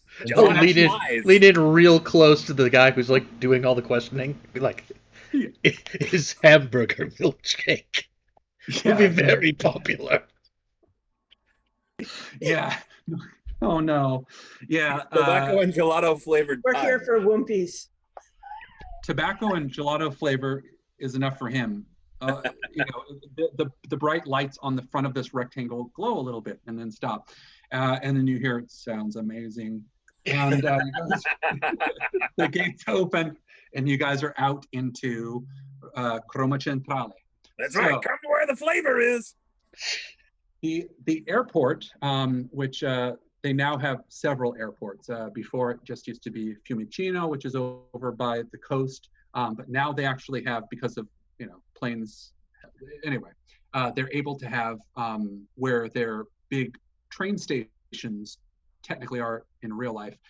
Those are now airports. So Croma Centrale is a airport that's smack dab in the middle of central Rome. So the minute you walk out in there, the heat hits you, that the humidity, and of course the smell of napalm filter. No one cares about emissions, or as far as like smog or smoke. If you're not part robo, then it's on you to filter that shit out. You guys walk out, and you immediately are, again, with you're hit with a wall of Robo-Man and different, sizes, ages, shapes, everything showing up. Some of them are pure Robo. There's an occasional Robo dog. There's even maybe a Robo Shad in the back, kind of leaning up against something looking shady. But they hit you with questions. Again, most of them are in Italian with a little bit of English, but they want to show you the tour. One of them says, they realize that you're English, and so a lot of them start speaking English, and I can take you to the spots at the Colosseum that have been closed for the last 40 years. Another one will be talk about, I can give you the real history tour that they don't tell you about. Probably T-Bone is all excited about. It's kind of a conspiracy theory tour as to why Rome was always pure Robo. Always, even back in thousands of years ago, which is not true, but it's a theory. Even before Fecundity 10, we were pure Robo here. Absolutely, and that that's the new truth, and everybody accepts it. Okay, everybody at this point, just to keep from getting knocked over by the wall of Robo humanity that's hitting you, is going to make a roll. You can choose whether you want it to be. It's going to be a speed roll of some sort, either a basic speed roll or something specific like jumping. You let me know and then tell me how you do it. And this isn't too. It doesn't feel too challenging, but it is something that's out of the ordinary. You know, you get again hit. They're grabbing onto you, trying to put flyers in your face. You know, the blurred flies are everywhere.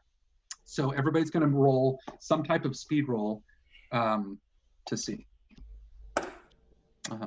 So let's start Buzz.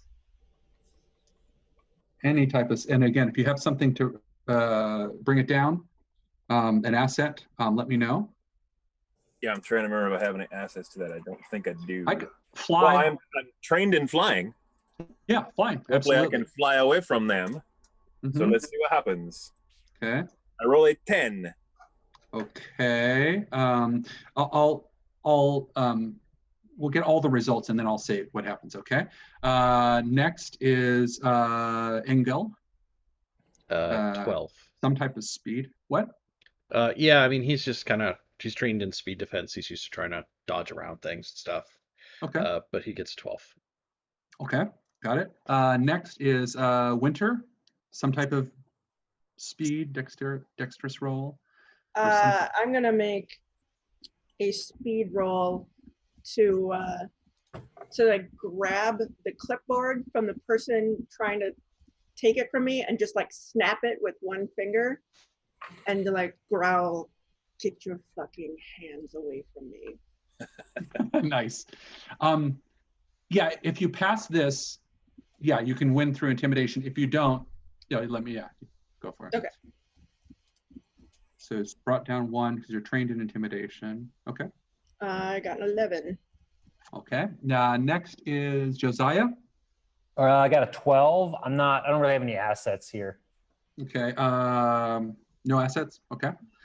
All right. And last is T-Bone. Some type of.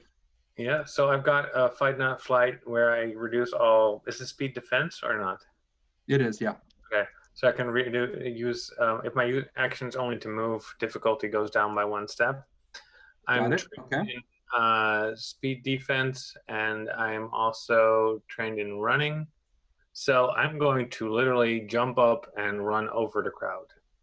Awesome. Use your heads as my steps. Nice. Cool. Okay. Roll. Screw these weirdos. It's a low number for you, but dropped at 3. I rolled an 11. Okay. So, 2 of you guys managed to avoid getting knocked over.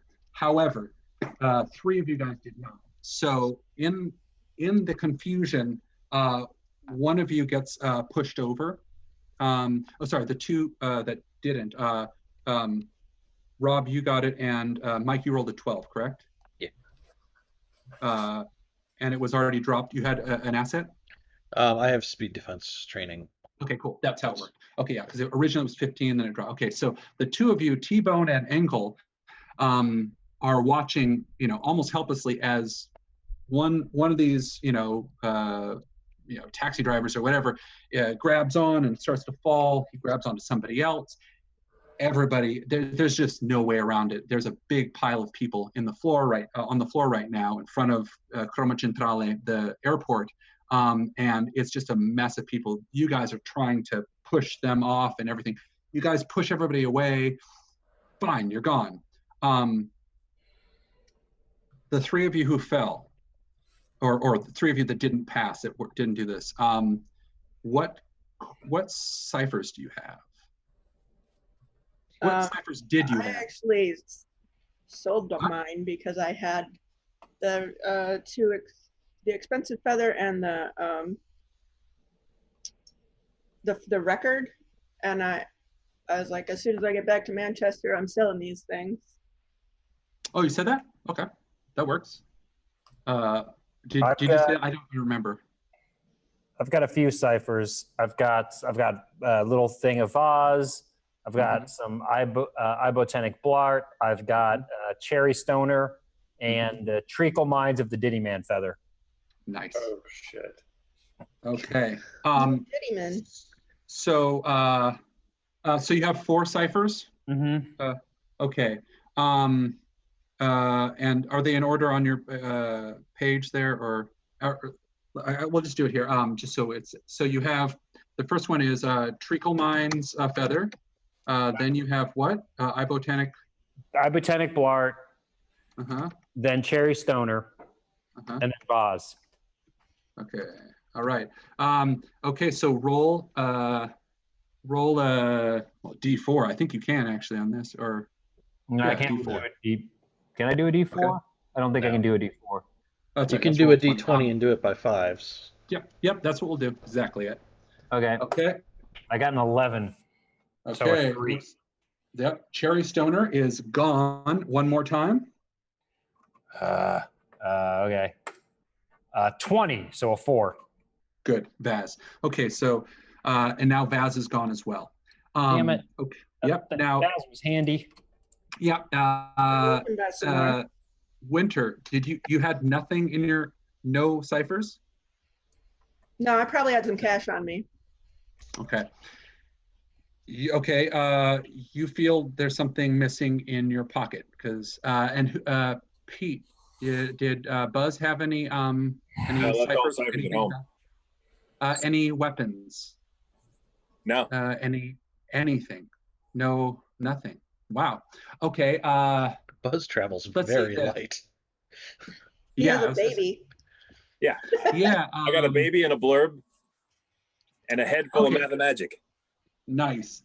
Yeah, you know what? If you really are carrying absolutely nothing, the worst thing this does is almost crush your baby, which is terrifying for you.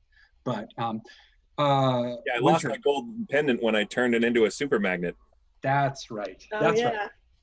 right. Winter, you did have something in your pocket. The monoblade.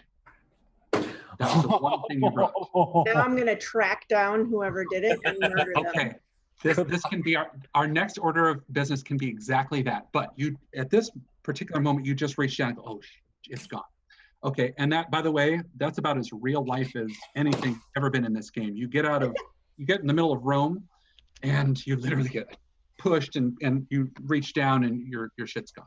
So at least, especially in front of Roma Centrale, the train station. So, yeah, all these really friendly, overly helpful people that are getting up and kind of moving out of the way. You know, there's probably 15 people that fell into a mess at once, are all going different directions. You have one roll.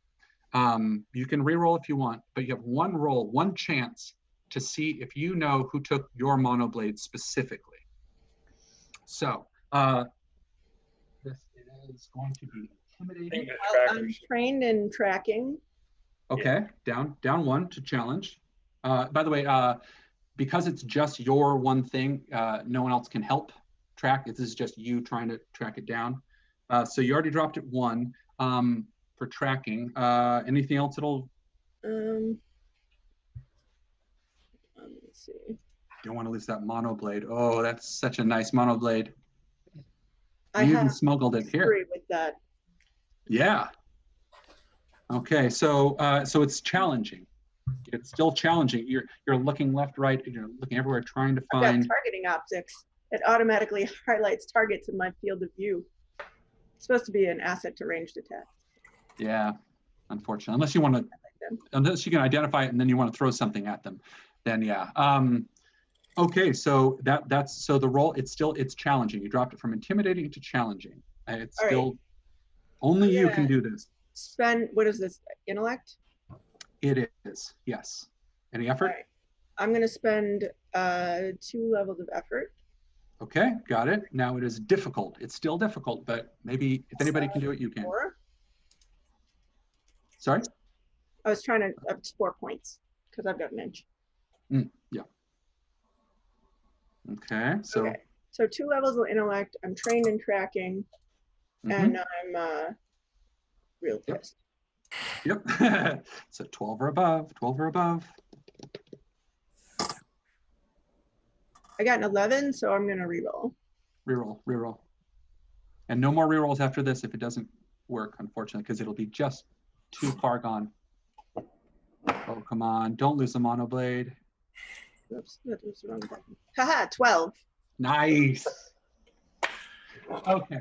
Here's what you see. In fact, oh, there, I even have a picture. This, you see one of these taxi drivers there. What a handsome dog man. Oh, he is. so handsome. Yeah, so handsome. The handsomest. By the way he's moving around, it's kind of, I don't want to say like he's doing the robot, but He's a little jerky. He's probably more than what just seems to be a dog man, especially if he's in chroma. But it's kind of, there's machinery happening inside everything. That's pretty clear. So Robo Dog Man is what he is. A Robo Man Dog. Robo Dog Man. Yeah. Okay. And you can see he's starting to try and push through people and get out of the way. He passes by a carabiniere who isn't noticing him, and he's getting out to his taxi. His taxi's waiting right there. I've got an ability called Sprint and Grab from my bounty hunting abilities.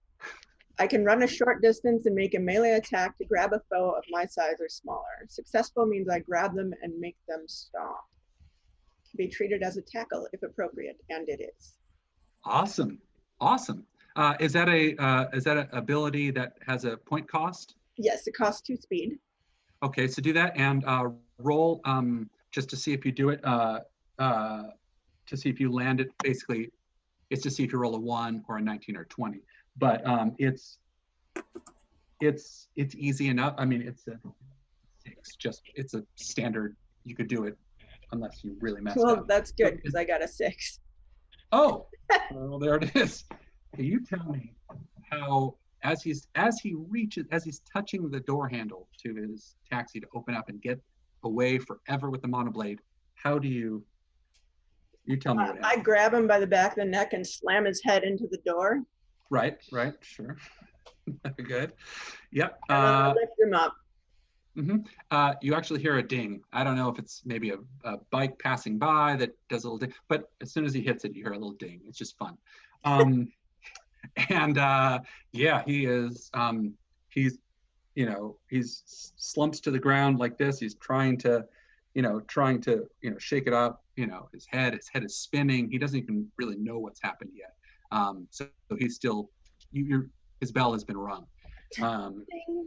Yeah. So, and the rest of you guys are able to walk up, to continue there. He looks up at you and What did I say about keeping your hands off of me? That includes my stuff. And she takes out the monoblade. The monoblade is right into your hand like this, and it's a whole bunch of mi dispiace, non sapevo niente. Trying again. He's only speaking Italian right now because he's hoping you'll just kind of let him get back, drift off into, I got you a car. So he sees you. He sees that. He's not doing anything at the moment because again he's still really messed up. But you're openly talking about taking not only his property but his only means of making money. That's what he did to me. He's a yeah. Betty is sneaking up behind him. Good. Okay. Perfect. So if Betty's looking, he's not going anywhere. There's not a way he can sneak out again or jump out. Betty's got eyes on him. I'll throw him in the trunk. Okay. You do know that as you're excited, you're drooling with anticipation to do this, you realize that in this crowd, opening up a trunk and throwing someone in it about 20 feet from the carabiniere might draw attention, but it is your choice. It is all you. But all right, so instead I look at him. Can you say, open the trunk and one of us can close it? With us? And I open the trunk and I gesture for him to get in. Right. You might get your car back at the end if you do. He's doing this like, he's claustrophobic or something, but he is not willingly getting in the trunk of his own car. And he looks like he's about ready to start screaming. Yeah, he's gonna start screaming. Say what? Claustrophobic robo? Well, he's part robo. If he was an autogen and he was claustrophobic, he may not be an autogen. It's truly like that is the thing. But yes, he probably hates Chroma as much as everybody else.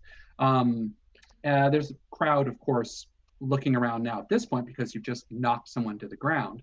Even the Carabinieri are kind of looking up and over, but it's kind of normal for this area. Can I get up and like look in the window of the car? Yeah, like absolutely. Like this, I mean, I know it's not going to be like something you jack into and something like that. This is like somebody's cab that sounds like he practically lives out of half the time.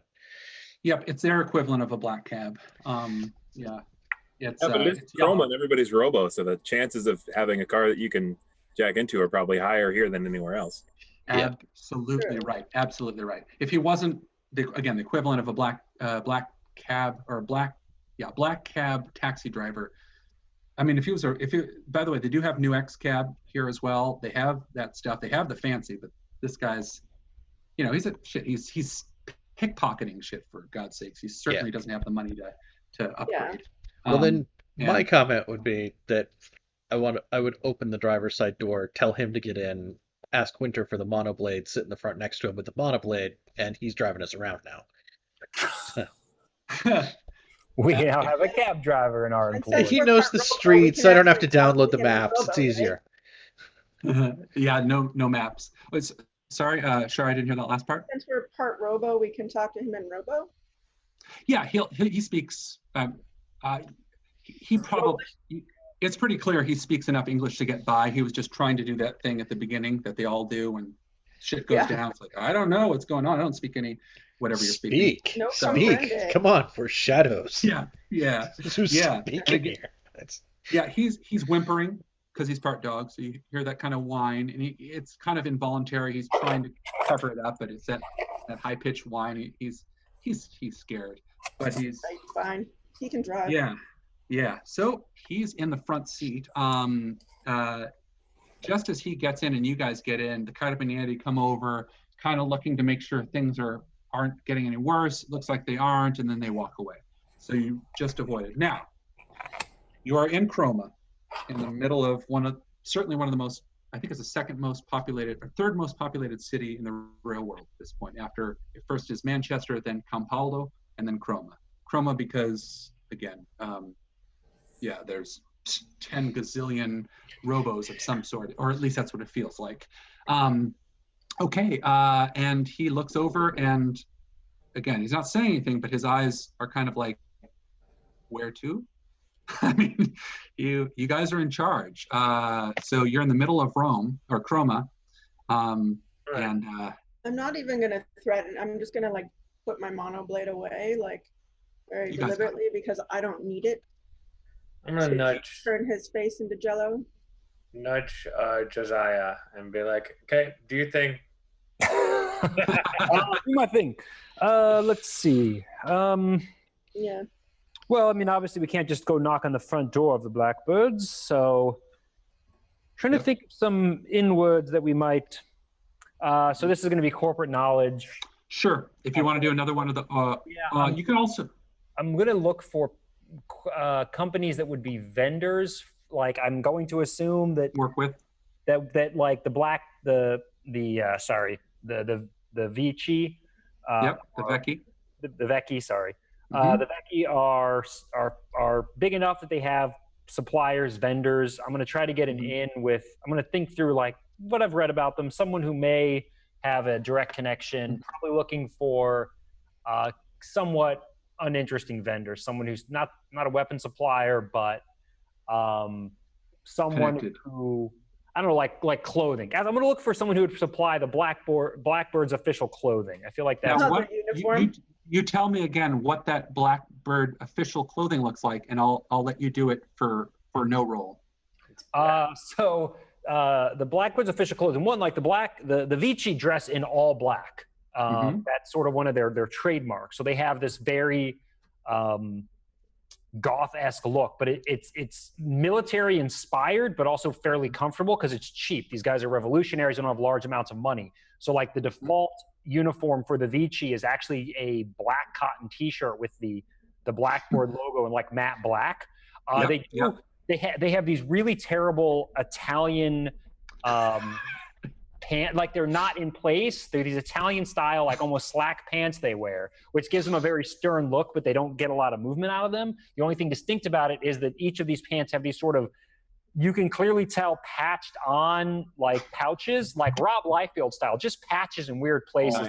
Liefeld style. Various components. They also are somewhat known for wearing these very stylish Italian, what do you call, like newsy caps, similar to the one. Even better. Yeah, very similar one eye, as well as, you know, they a lot of them will wear sunglasses and face masks when they're out in public, like bandanas that cover their mouths. So they look, they're a little Antifa overall.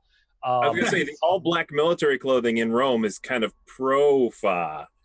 Yeah, Golden Dawn fa. Yeah, fucking But all of Italy right now. So specifically, I think I'm going to be looking for I just happen to know, because I just acquired one myself, that the newsy caps are. Yep.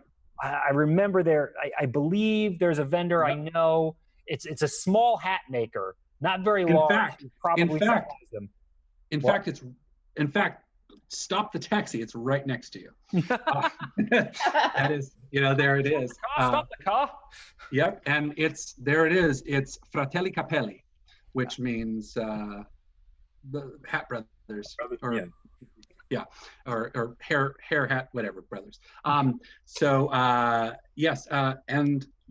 This is exactly it. They only sell black clothing, and yes, as you do know, and by the way, I did send him a little bit when he first asked. He does.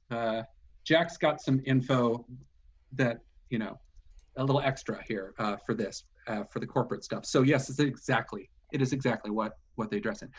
In fact, you get there and someone comes out there, because they're all about commerce all the time. Commerce, selling, buying, this and that. So anytime anybody even stops, someone comes out there and tries to get you to come inside and everything.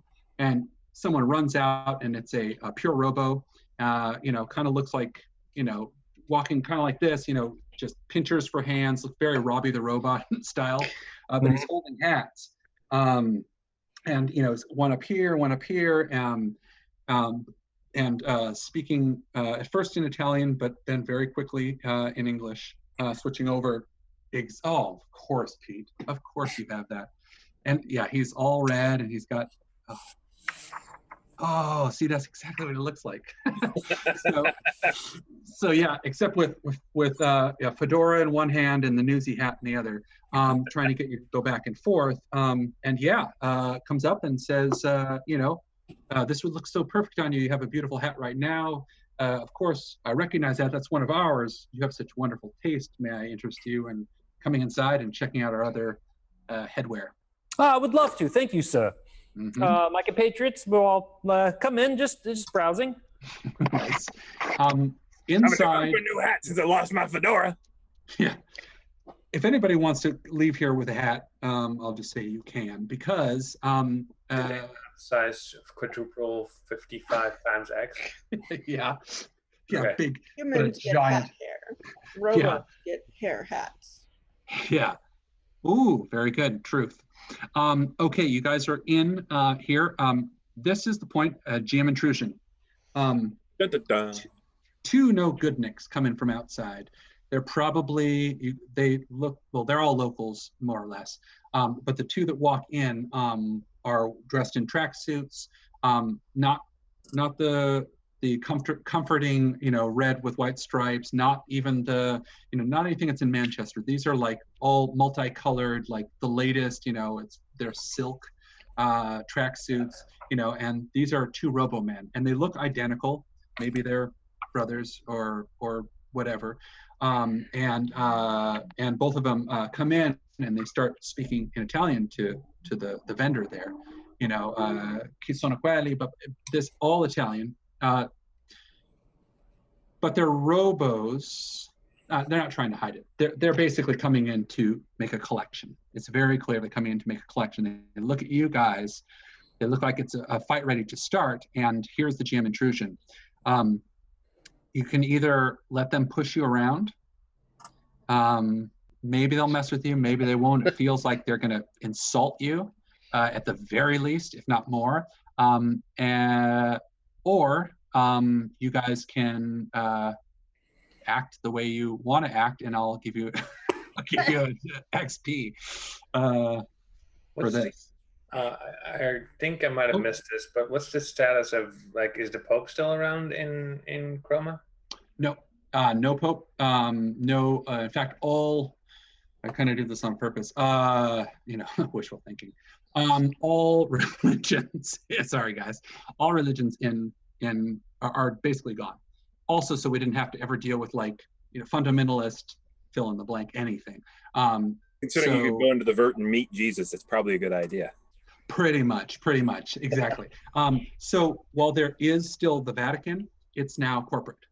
While there still is, these holy sites, they are now holy sites of commerce, and probably have feathers. If there is any type of pseudo-religious stuff, like the Madonna, interactive Madonna posters, which are actually not Madonna the pop singer, but Madonna the Virgin Mary. I like that. I like that better. Not better, but I like that. So there's still a lot of religious overtones, but if there are religious people, yeah, they're alone now. So disorganized religion. Yeah. So they go out. You hear some cracking of knuckles and this and that. They start to point at you like this.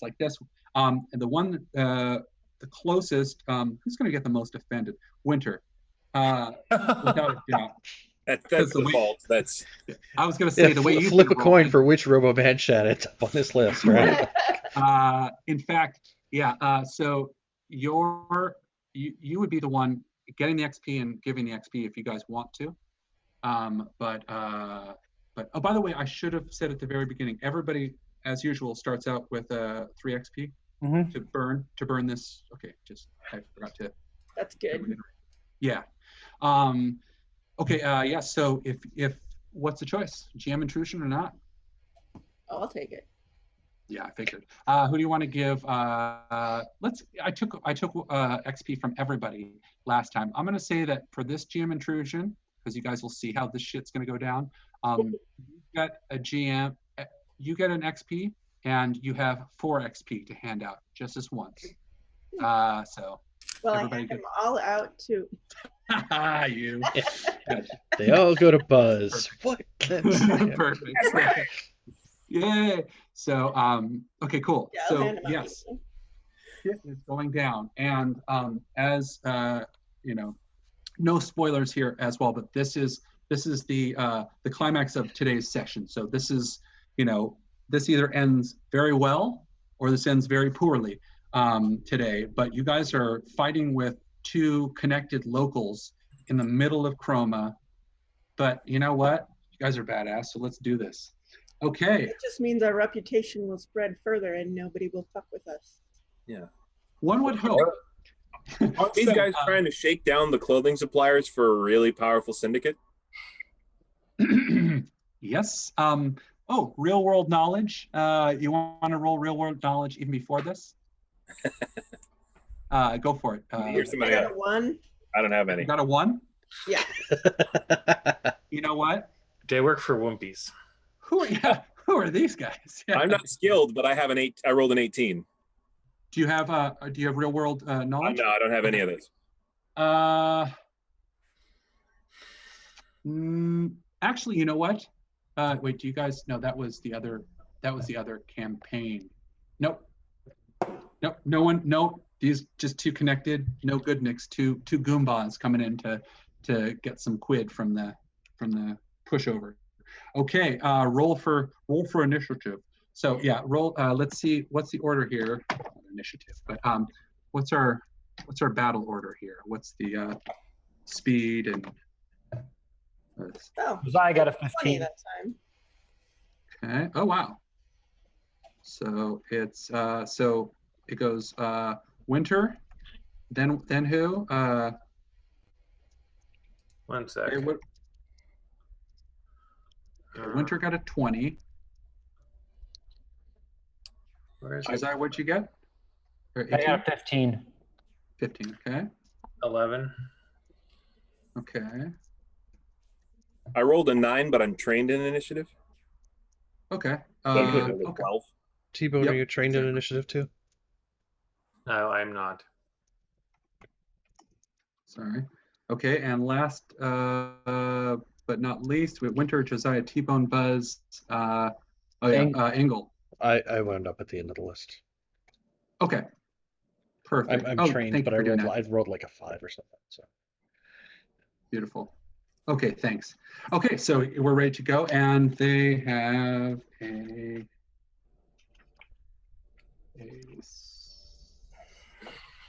sorry, 12. Sorry, I shouldn't have said that out loud, but okay. Whatever. I'll let you guys on the tie for the 12. That so it's going to go. So, yep. I'll go after Buzz. So I'll go between. Yeah. So it's going to go Winter, Josiah, Buzz. These two Goombas, T-Bone and Engel. Okay, let's do this. So they're ready. They're ready to go. These are two Robo-Men, but their skin looks, half metallic. It looks like if you were to punch them, it would probably hurt, but that's what you're dealing with. All right, Winter. I'm still wearing the Sianka armor, but in the meantime, I've customized it so it doesn't look like that anymore. Mm-hmm. Okay. Yeah.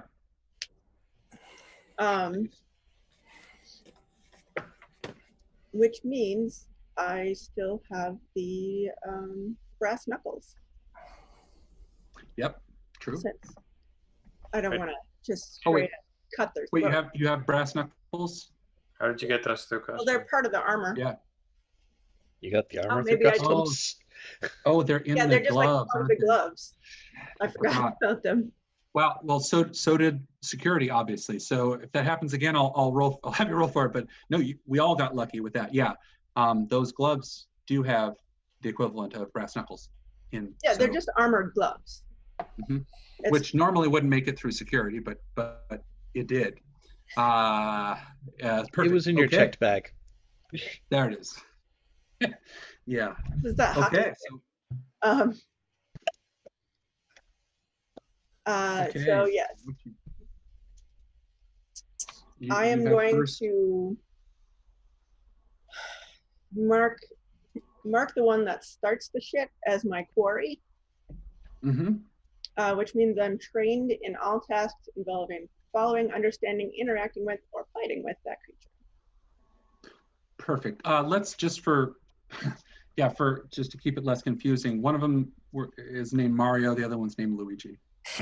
So sorry, guys. Wow.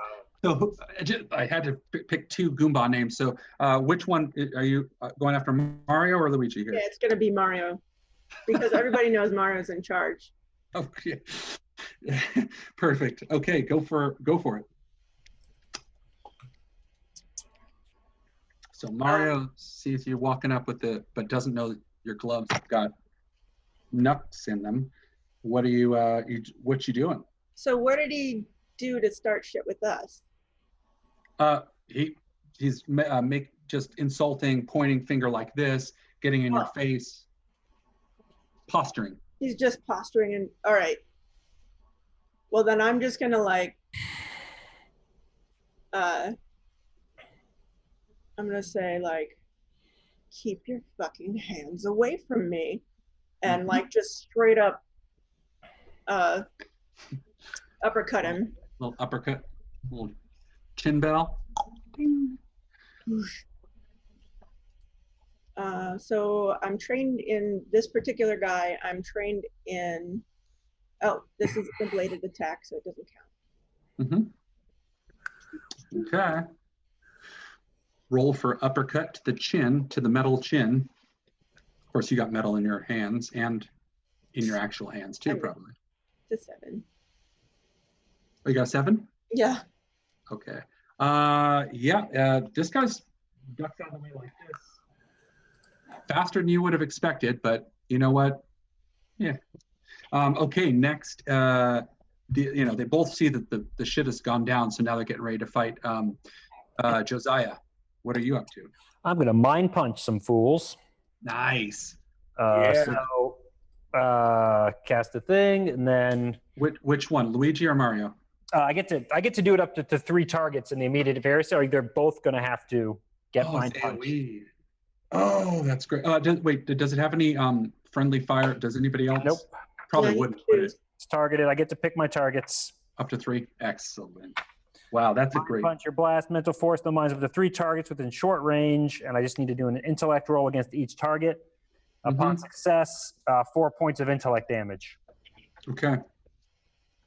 So I'm going to do it. I spent all of my effort went into things, so spend to do it, and then I'm going to spend 2 levels of effort Okay.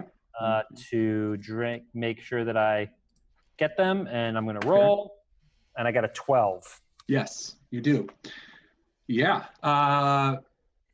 This is actually the first time I think we've ever seen or felt Mind Punch in game. So let's define it. What do you look like before you do it, and then what do they look like as it's happening? So Mind Punch, it requires fairly intense concentration for Josiah to do. So when he does it, he actually, especially now with Rug, Rug actually crawls off of his face for a moment. So you actually see that cherub type visage, and his Vurt effects in his eyes become very pronounced, almost glowing.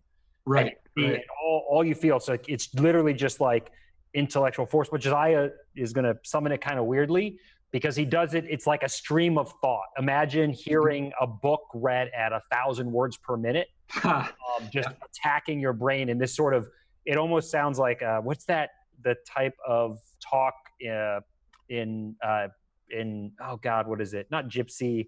Micro Machine commercials? No, like from Lock, Stock, and Two Smoking Barrel. I can't think of it.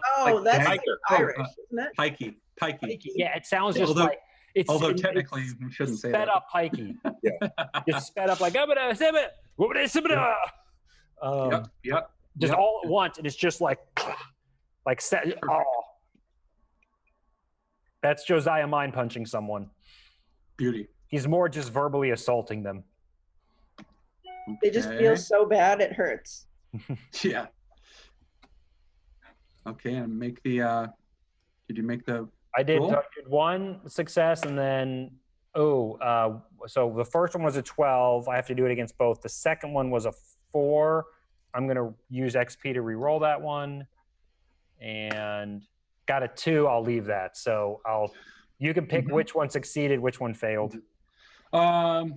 Yeah, let's say that Mario succeeded. Like Mario, turned and heard you yelling like this, and something, maybe the concentration for you or whatever. But Luigi, it gets hit there, and the only thing he does is his jaw kind of opens like this, and a little bit of robo drool just starts to drill down like that. He doesn't fall over. He doesn't sink to his knees. He just so that particular mind punch, again, we can have a different cosmetic effect every time, but that's what mind punch does.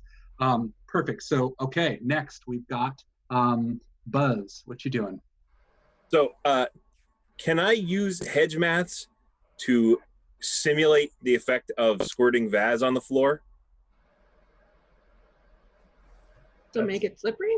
Yeah, but I would assume that since it's a hedge maths thing, I would spend the point. It would make it slippery for them this turn, but then the effect would only last 1 round, so it's not like squirting Vaz and it's persistent. That's rough. Because it won't damage them. Right. Can you try to use hedge maths a different way that would still have the same effect?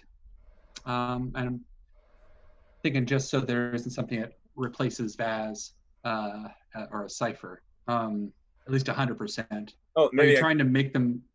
Maybe I create a bunch of temporary ball bearings. I didn't hear that. Sorry. Floor. If I create a bunch of temporary ball bearings all over the floor that disappear at the end of the round. Now, hedge math it's mathematical. What does it do exactly? You spend a point, and it's various effects. It's basically cantrips. Yeah. As long as it doesn't damage As long as it doesn't directly damage people, you can pretty much, it's open-ended. Yeah. Ball bearing sounds awesome. Yeah, just localized under Mario and Luigi, as close as I can get to just under them. Okay, perfect. Okay. So, and it's just spend an intellect point, so I don't think there's any roll associated with that. Oh yeah, you'll still roll. It'll be a 3 to succeed. But this literally is just because it's in the middle of combat happening. See if you get a 1 or a 19 or 20. Gotcha. I got a 12. Cool. That's exactly what happens. Luigi starts to, and Mario both start to do the little, whoa. I should have used a red turtle shell. That's what I should have. Perfect. Okay. So now it's me. Okay. Both of them are now, I don't roll, but they're unable to act while they're slipping all over the place. So I'm going to say that I'm going to hold. I'll hold the action, and I may not even be able to have them act, but right now they're trying not to fall down. So we'll continue. T-Bone. I'm going to swing my staff at both of them, Mm-hmm. make them fall over the ball bearings. Nice. This is a pretty simple one. To get both of them, it's a little more difficult at both at the same time, but it's totally doable. I'm going to run up and do that to them. I'm going to stop short of the ball bearings that I can obviously totally detect. Yes, And absolutely. I can get a bonus out of running. Mm-hmm. Okay, and you're going to do it to both of them at the same time. Yes. Makes it a little bit more difficult, but again, it's already been dropped by your running. So, okay. So that cancels out. Is any other skills you're going to use to give an asset for this? Just Okay. being amazing. Okay, perfect. Yeah. All right. I rolled a Roll 4, for it. and I'm going to spend XP to roll again. I would too. And I rolled a 15. 12? Oh, good. 12 or above. Beautiful. Yes. You tell me what happens as they're, again, doing the Scooby-Doo feat over the ball bearings with the Hanna-Barbera. Whoop, whoop, whoop, whoop. I want to say they fall back, flatten their backs, and possibly hurt their heads. Yes. That would be lovely because senseless violence. Mm-hmm. Mm-hmm. Oh, God, wait! That's cartoon Yes. possible. And then Yep. if they can still talk after that, something about you rotten kids and your tiny dog, something like that. Yep. That's Exactly. Yep. Perfect. That's exactly what happens. They're identical, and they fall at the same time. They hit their head at the same time. You hear the bang at the same time, and they both do the same at the same time. Okay. They fall and Nice. hit the ground, and both their heads go quee. Rock'em Sock'em Robots thing. Exactly. I know. Yep. Okay. Last but not least, Engel. So they're Well- still here. Pardon? They're still here in the store. They on their backs. Yeah. Okay. Then Angel's gonna, set the bag down, take the bandy stick, go put a foot on Luigi's chest, and Nice. Nice. Yell 4. 4 before you do it. Yeah, Yeah. Exactly. Okay. Go for it. Quattro. Again, this is not difficult. They're on the damn ground. So you're Yeah. choosing one. Luigi. All right. All right. It's not difficult. They're on the ground. Do you see any effort or any assets? Let's see. I don't think I have any particular assets for it right now. I mean, aside from good positioning. Yeah. I don't know And any he's- skills that are going to he's do it prone. particularly. He's prone, so you feel it isn't that difficult anyway. If he Yeah. wasn't on his back with a headache, it'd be difficult. I mean, this is a bandy Nice. stick. It's not my preferred pair of 38s. So yeah, Right. I'll spend some effort. I'll put it. Do it. I can spend Okay. 3 levels of effort, Nice. and I'll put 1 into making sure it hits, and 2 extra into getting him extra hard. Got it. Nice. So Nice. 6 or above, and this may be night for him, for Luigi. pool. And 18. Excellent. Okay, with that amount of damage that he's already taken, got 2 for that. He's out. I might have He's just got out. myself in big trouble in a foreign city. Yeah. Luigi is out like a trout. You can almost see Z's coming up from. He's got like little birds flying over his head. Yeah, exactly. Yeah, no, even the birds are asleep. Birds. They're attracted by it. But they're all wearing black dresses and veils. Like, yeah. Yes, exactly. They're little drones. They're little robo Oh drones. yeah. Yes, exactly. Of course, Robo. Yes. Now Mario at this point on his back looks over, and he's going to try to act, and he gets. Your princess is in another castle, motherfucker. Yeah. Stand there over Luigi, like point the panty stick at him next. Yep. Mario gets up to his feet. He's still doing this, but he can see. That's his action, but he can see what's surrounding him. That's all he can do for his action to stand up. Top of the next round, however, you guys are hearing the sounds of squealing tires not too far away, and it feels like a huge revving motion or revving motor sound that seems like it's approaching the front of the store. So that's that. Okay, top of the order here. Winter. Again, Luigi's out like a trout. Mario's still up. Mario's up and kind of doing that. I mean, he doesn't look. I mean, he's smart enough to know that he's not going to kill everybody here and there, and he doesn't even really have a straight shot to get out of the door the way he is at this point. So he's trapped, but he's up, and he's ready to fight. But he sees where this is going. All right. I just also want to point out before anybody else takes an action, the ball bearings, I had specified that they only last the last round. So they're not on the ground now for anybody else to trip on. Excellent. That sounds good. Sure. Wow, it's nice to be a mathematician, dude. Yeah. Non-mathematicians don't get stuff like that until like tier 3 or 4. Like yeah, you just get like random. Mm-hmm. Those are rad. Okay. Cool. Okay. So I'm going to pull out my mono blade and like flip it around in my hand and say, "Don't you think you should be going?" Roll for either intimidate or, yeah, it's probably intimidate. What am I saying? Yeah. Roll for that. He's surrounded, so it already feels like it'd be a little easier than it normally would.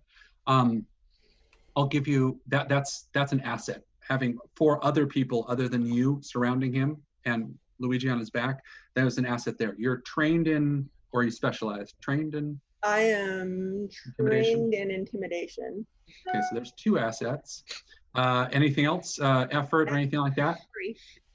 And say what? He's my quarry. So I'm extra trained in things dealing with him. Oh, you chose Luigi?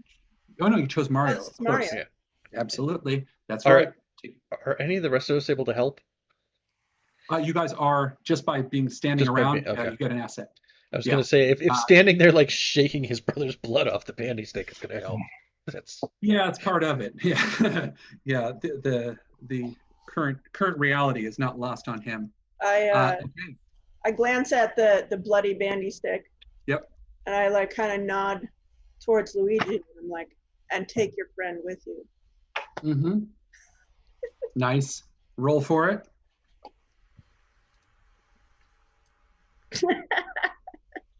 I got a 1. Oh. Nice. Here's what's happening. Here's what happens.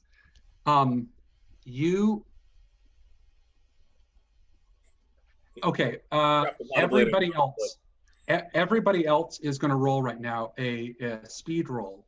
I'm not even going to tell you what it's for. I should tell you what it's for. It's Everybody that whatever accept you it? just said. It caused such a shock and so much this, that, and there's so much going on. There is a way for him to get to the door. Josiah got a 20. Shit. Okay. No, Well, there's no way. there's 1 point something. So everybody's going to roll. We'll do it a number of successes based on the 5. So Shar got 1, Jack got 1. If there's a, yeah. 6, 6, 7. It looks like for the rest of us. Yeah. Okay. Although I was technically telling him to leave. Yeah, you were actually. He's following That's instructions. exactly what I'll say this. For the 20, because you got to get something good for the 20. Let's say that, okay, he races out. You guys don't even realize he's very fast. He finds a way to step on his brother's face, which you guys weren't expecting, and jump from him over. His brother's unconscious anyway. It's like maybe the one thing you weren't expecting. And he managed to get to the door and turns a corner and starts running out into the street. Luigi is there on the ground at this point, and he just got kind of stepped awake as well. And he's looking around, he's looking back and forth. And to you, Josiah, here's your 20.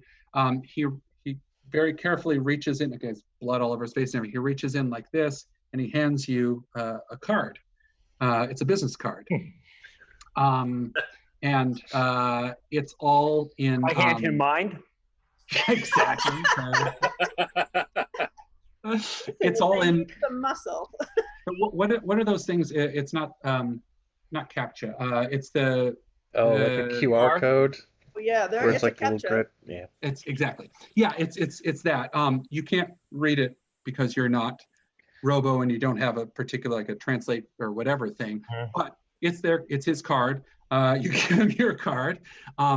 His brother's out there, and now here's where you're realizing that the Robbie the vendor robot there is shaking.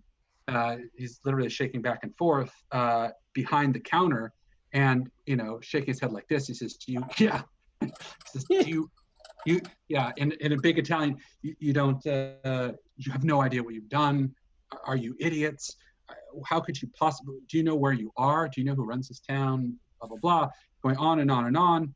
And the CAPTCHA thing that, you guys get the card there at the very end.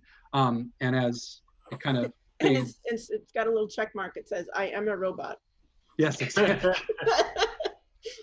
you, yes, exactly. Click all the pictures of a properly formatted data file. Yeah. Which one's a stop sign? No, so what it is it'll have, you get the card, Luigi's on the floor, Robbie the robot's shaking, Mario's running out into the street. There is a Robo-Man. He's, the taxi, you can actually see the taxi driver, there, and he starts to peel off to take off as well. You guys left him there.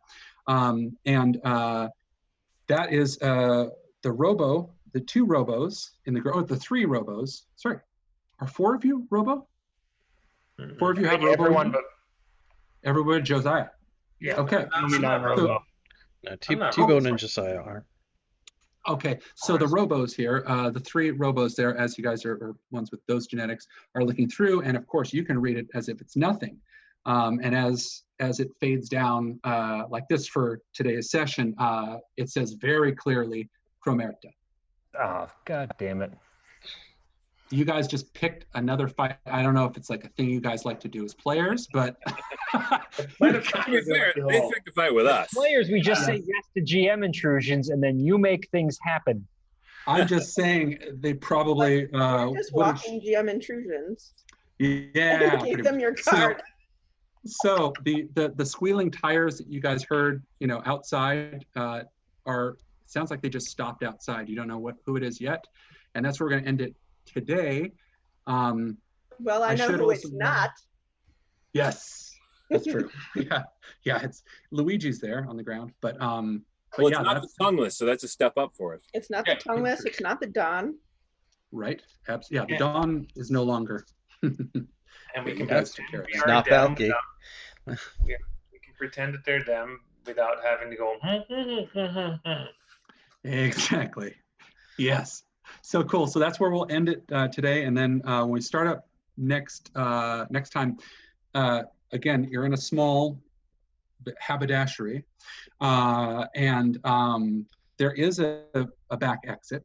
The front is where you guys came in. It's a one-story shop, and so that's where you guys are going to be. You're in a very, very tight spot to start next time, and probably, the full power of the Cromerta coming after somebody who just messed with two of their boys. What's the Cromerta version of jail?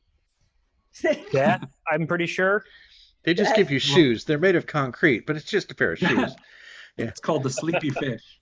The sleepy fish. Yeah. Yeah. So cool. So we'll pick it up there next time, and you guys have opened up another can of whoop ass. Congrats. Neat. Cool. Yay. We'll see All right, everybody all. then. Thanks Sounds for good. watching. See you. Bye.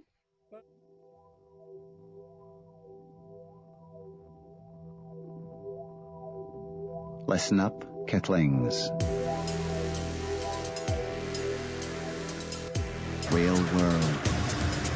It takes all you've got